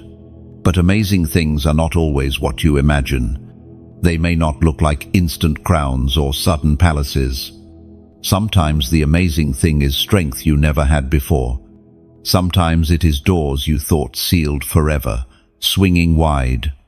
Sometimes it is the peace that surpasses understanding, flooding your heart. Other times it is sudden breakthrough, miraculous provision, unexpected favor. The form may vary, but the source is the same God Himself, moving on your behalf. Chosen one. Prepare your heart now. Lay down bitterness, for it cannot cross. Release fear, for it will drown in the river. Surrender pris, for it crumbles at the walls. Carry only faith, only obedience, only surrender. That is the posture that carries you forward. And do not walk alone. Just as Israel crossed together, tribe by tribe, family by family, you too are called to walk in unity with those God has assigned to you. Your destiny is personal, but it is also corporate. Others need your courage as much as you need theirs. Together, you will see the waters part. Together, you will see the walls fall. Chosen one. The time of wilderness is ending. The season of circling is closing. The chapter of waiting is turning its final page. Ahead lies inheritance, promise, fulfillment. But the crossing is required. The consecration is necessary. And your yes is the key. So stand now at the edge. Feel the river's current. Hear the trumpet's call. Sense heaven's gaze. This is your Jordan moment. Step forward. Consecrate yourself. And watch as tomorrow unfolds with wonders you could not imagine. Chosen one. The journey you have walked has not been light, nor has it been random. Every valley, every storm, every night of silence was part of the tapestry heaven was weaving. You stand now at the edge of completion. Not the end of your story, but the end of a chapter, the closing of a scroll that has prepared you for the next unveiling. And as you pause here, hear this clearly. Heaven has not wasted a single step. It was proclaimed in the second letter to Timothy, chapter 4, verse 7.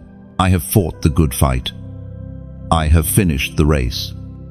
I have kept the faith. These words, spoken by a man who carried his destiny to the very end, now echo as a mirror for you.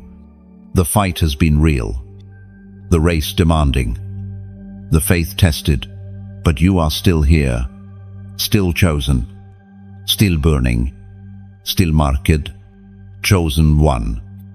When you look back, you will see the hand of God in places you once thought abandoned. You will see his fingerprints on closed doors that later protected you. You will see his shadow in valleys where you thought you walked alone. You will see his fire in the wilderness, his whisper in the silence, his mercy in your failings. What once looked like chaos will reveal itself as choreography, heaven's steps guiding your path. But the testimony is not only what lies behind you, it is also what lies before. For you are not at the end. You are at a threshold of glory. You have been prepared for weight, for mantle, for assignment. The final assignment is not a burden, but an unveiling. The world will see what heaven has long known, that you are chosen, set apart, and sent, chosen one. This is the moment where heaven crowns perseverance. You may not have seen the crown, but angels have carried it all along. The oil reserved for your head has not dried. The scroll written about you has not closed. You are stepping into the portion written from the beginning, to be light in darkness, a voice in silence, a pillar in shaking. Think of Paul's words again. I have fought. I have finished. I have kept. These are not only his, they are yours. The fight was not wasted. The race was not in vain. The keeping was not unnoticed. And heaven's response to such faith is always the same: reward, fulfillment, glory, chosen one. The battle has left scars, but those scars are crowns in disguise. They testify not of defeat, but of survival, of endurance, of victory. You wear them as marks of authenticity, proof that you walked where others feared, stood where others fell, endured where others quit. Your scars are your scepter, your testimony, your throne. And what lies ahead is not endless striving, but entering into promise. You are not meant to circle wilderness forever. You are not destined to fight endlessly without rest. There comes a time where the land is possessed, the assignment embraced, the harvest reaped. That time draws near for you. Chosen one. Feel the shift in the air. Heaven's trumpet is sounding differently now, not as warning, but as announcement, not as summons to battle, but as proclamation of arrival. The scroll that was sealed is opening, and your name shines on its pages. The angels who watched silently now move with urgency, for your appointed time is near. And in this time, do not fear. The God who sustained you will continue. The one who called you will complete what he began. You do not walk into the unknown, you walk into the prepared. Every step ahead was written long before you breathed. Every door that opens is one heaven crafted. Every enemy that rises is one heaven already defeated. Chosen one. Lift your eyes. See beyond the dust of battle. See the crown held out. See the throne prepared. See the harvest fields golden and ready. See the faces waiting for your obedience. See the nations waiting for your light. This is not small, it is vast. It is eternal. It is weighty, and yet it fits you perfectly, because you were crafted for it. Do not say you are unworthy. Worthiness was never yours, it was given. Do not say you are too weak. Strength was never yours, it has always been his. Do not say you are late. Time was never your master, it is his servant. Every excuse fades in the presence of destiny. All that remains is your yes. Chosen one. This is your yes moment. The yes that seals the years of waiting. The yes that aligns with the angels standing by. the yes that echoes into eternity, declaring that you will not turn back. You will not shrink. You will not be silent. You were chosen not to hesitate, but to step. So step now in faith, in boldness, in surrender. Step as one marked, one crowned, one commissioned. Step into the land promised, the mantle given, the assignment prepared. Step, for heaven waits no longer. And when you do, know this: you are not stepping alone. The cloud of witnesses cheers. Angels surround. The Spirit within empowers. The Father smiles. You are not only a chosen one, you are a sent one. And your sending is now. Chosen one. Before you leave this sacred space, pause with me. You have walked through 30 sections of fire and revelation, each one tailored to remind you of who you are, a vessel chosen by heaven, anointed for this very hour, prepared for a final assignment that carries eternal weight. But hear me, this journey was never meant to be only for you. The flame ignited in your heart now longs to spread, and the way it spreads is simple: your voice, your action, your partnership. Think of a great fire built in the wilderness. One log burns, but eventually weakens.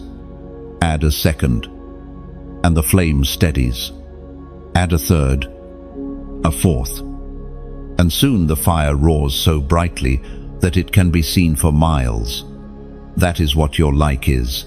It's a log added to the fire. Simple, yet powerful. It tells the unseen world, I agree with this flame. I will not let it flicker out. And your share, chosen one, that is you, carrying the torch into another valley, another house, another life that may be on the edge of despair. You do not know who is waiting, scrolling, praying for a word. Your act of sharing may be the very rope that pulls them from the pit. When you share, you are not just passing content, you are passing hope. Your comment matters too, not just for visibility, but because your words create ripples. When you declare truth beneath these messages, you are planting seeds in the soil of others' spirits. You might write a sentence, a prayer, even a single phrase, and it may become the lifeline for someone else who feels they are unseen. And your subscription, that is you saying, I will walk with this community. I will not only receive once, I will return. I will stand with those chosen like me. It is covenant, not convenience. It tells heaven and earth alike that you are part of a body moving together, not wandering alone. Finally, your donation. I speak of this with humility, for it is not about transaction. It is about oil. A lamp can burn bright, but without oil, it flickers. Your giving is oil sacred, precious, unseen by many, but noticed by heaven. Every drop poured keeps the fire alive, not only for you, but for countless others. Think of the widow's oil that did not run dry. Think of the boy's loaves that fed multitudes. What looked small in the hand became mighty in the spirit. Your support carries that same power. Chosen one, I do not ask lightly. I ask because the mission is greater than one voice, greater than one screen, greater than one moment. Darkness is loud, but light must be louder. And this light grows through unity, your unity. Your flame added, your oil poured, your torch carried, soul before you step away. Let this be your act of covenant, like this flame.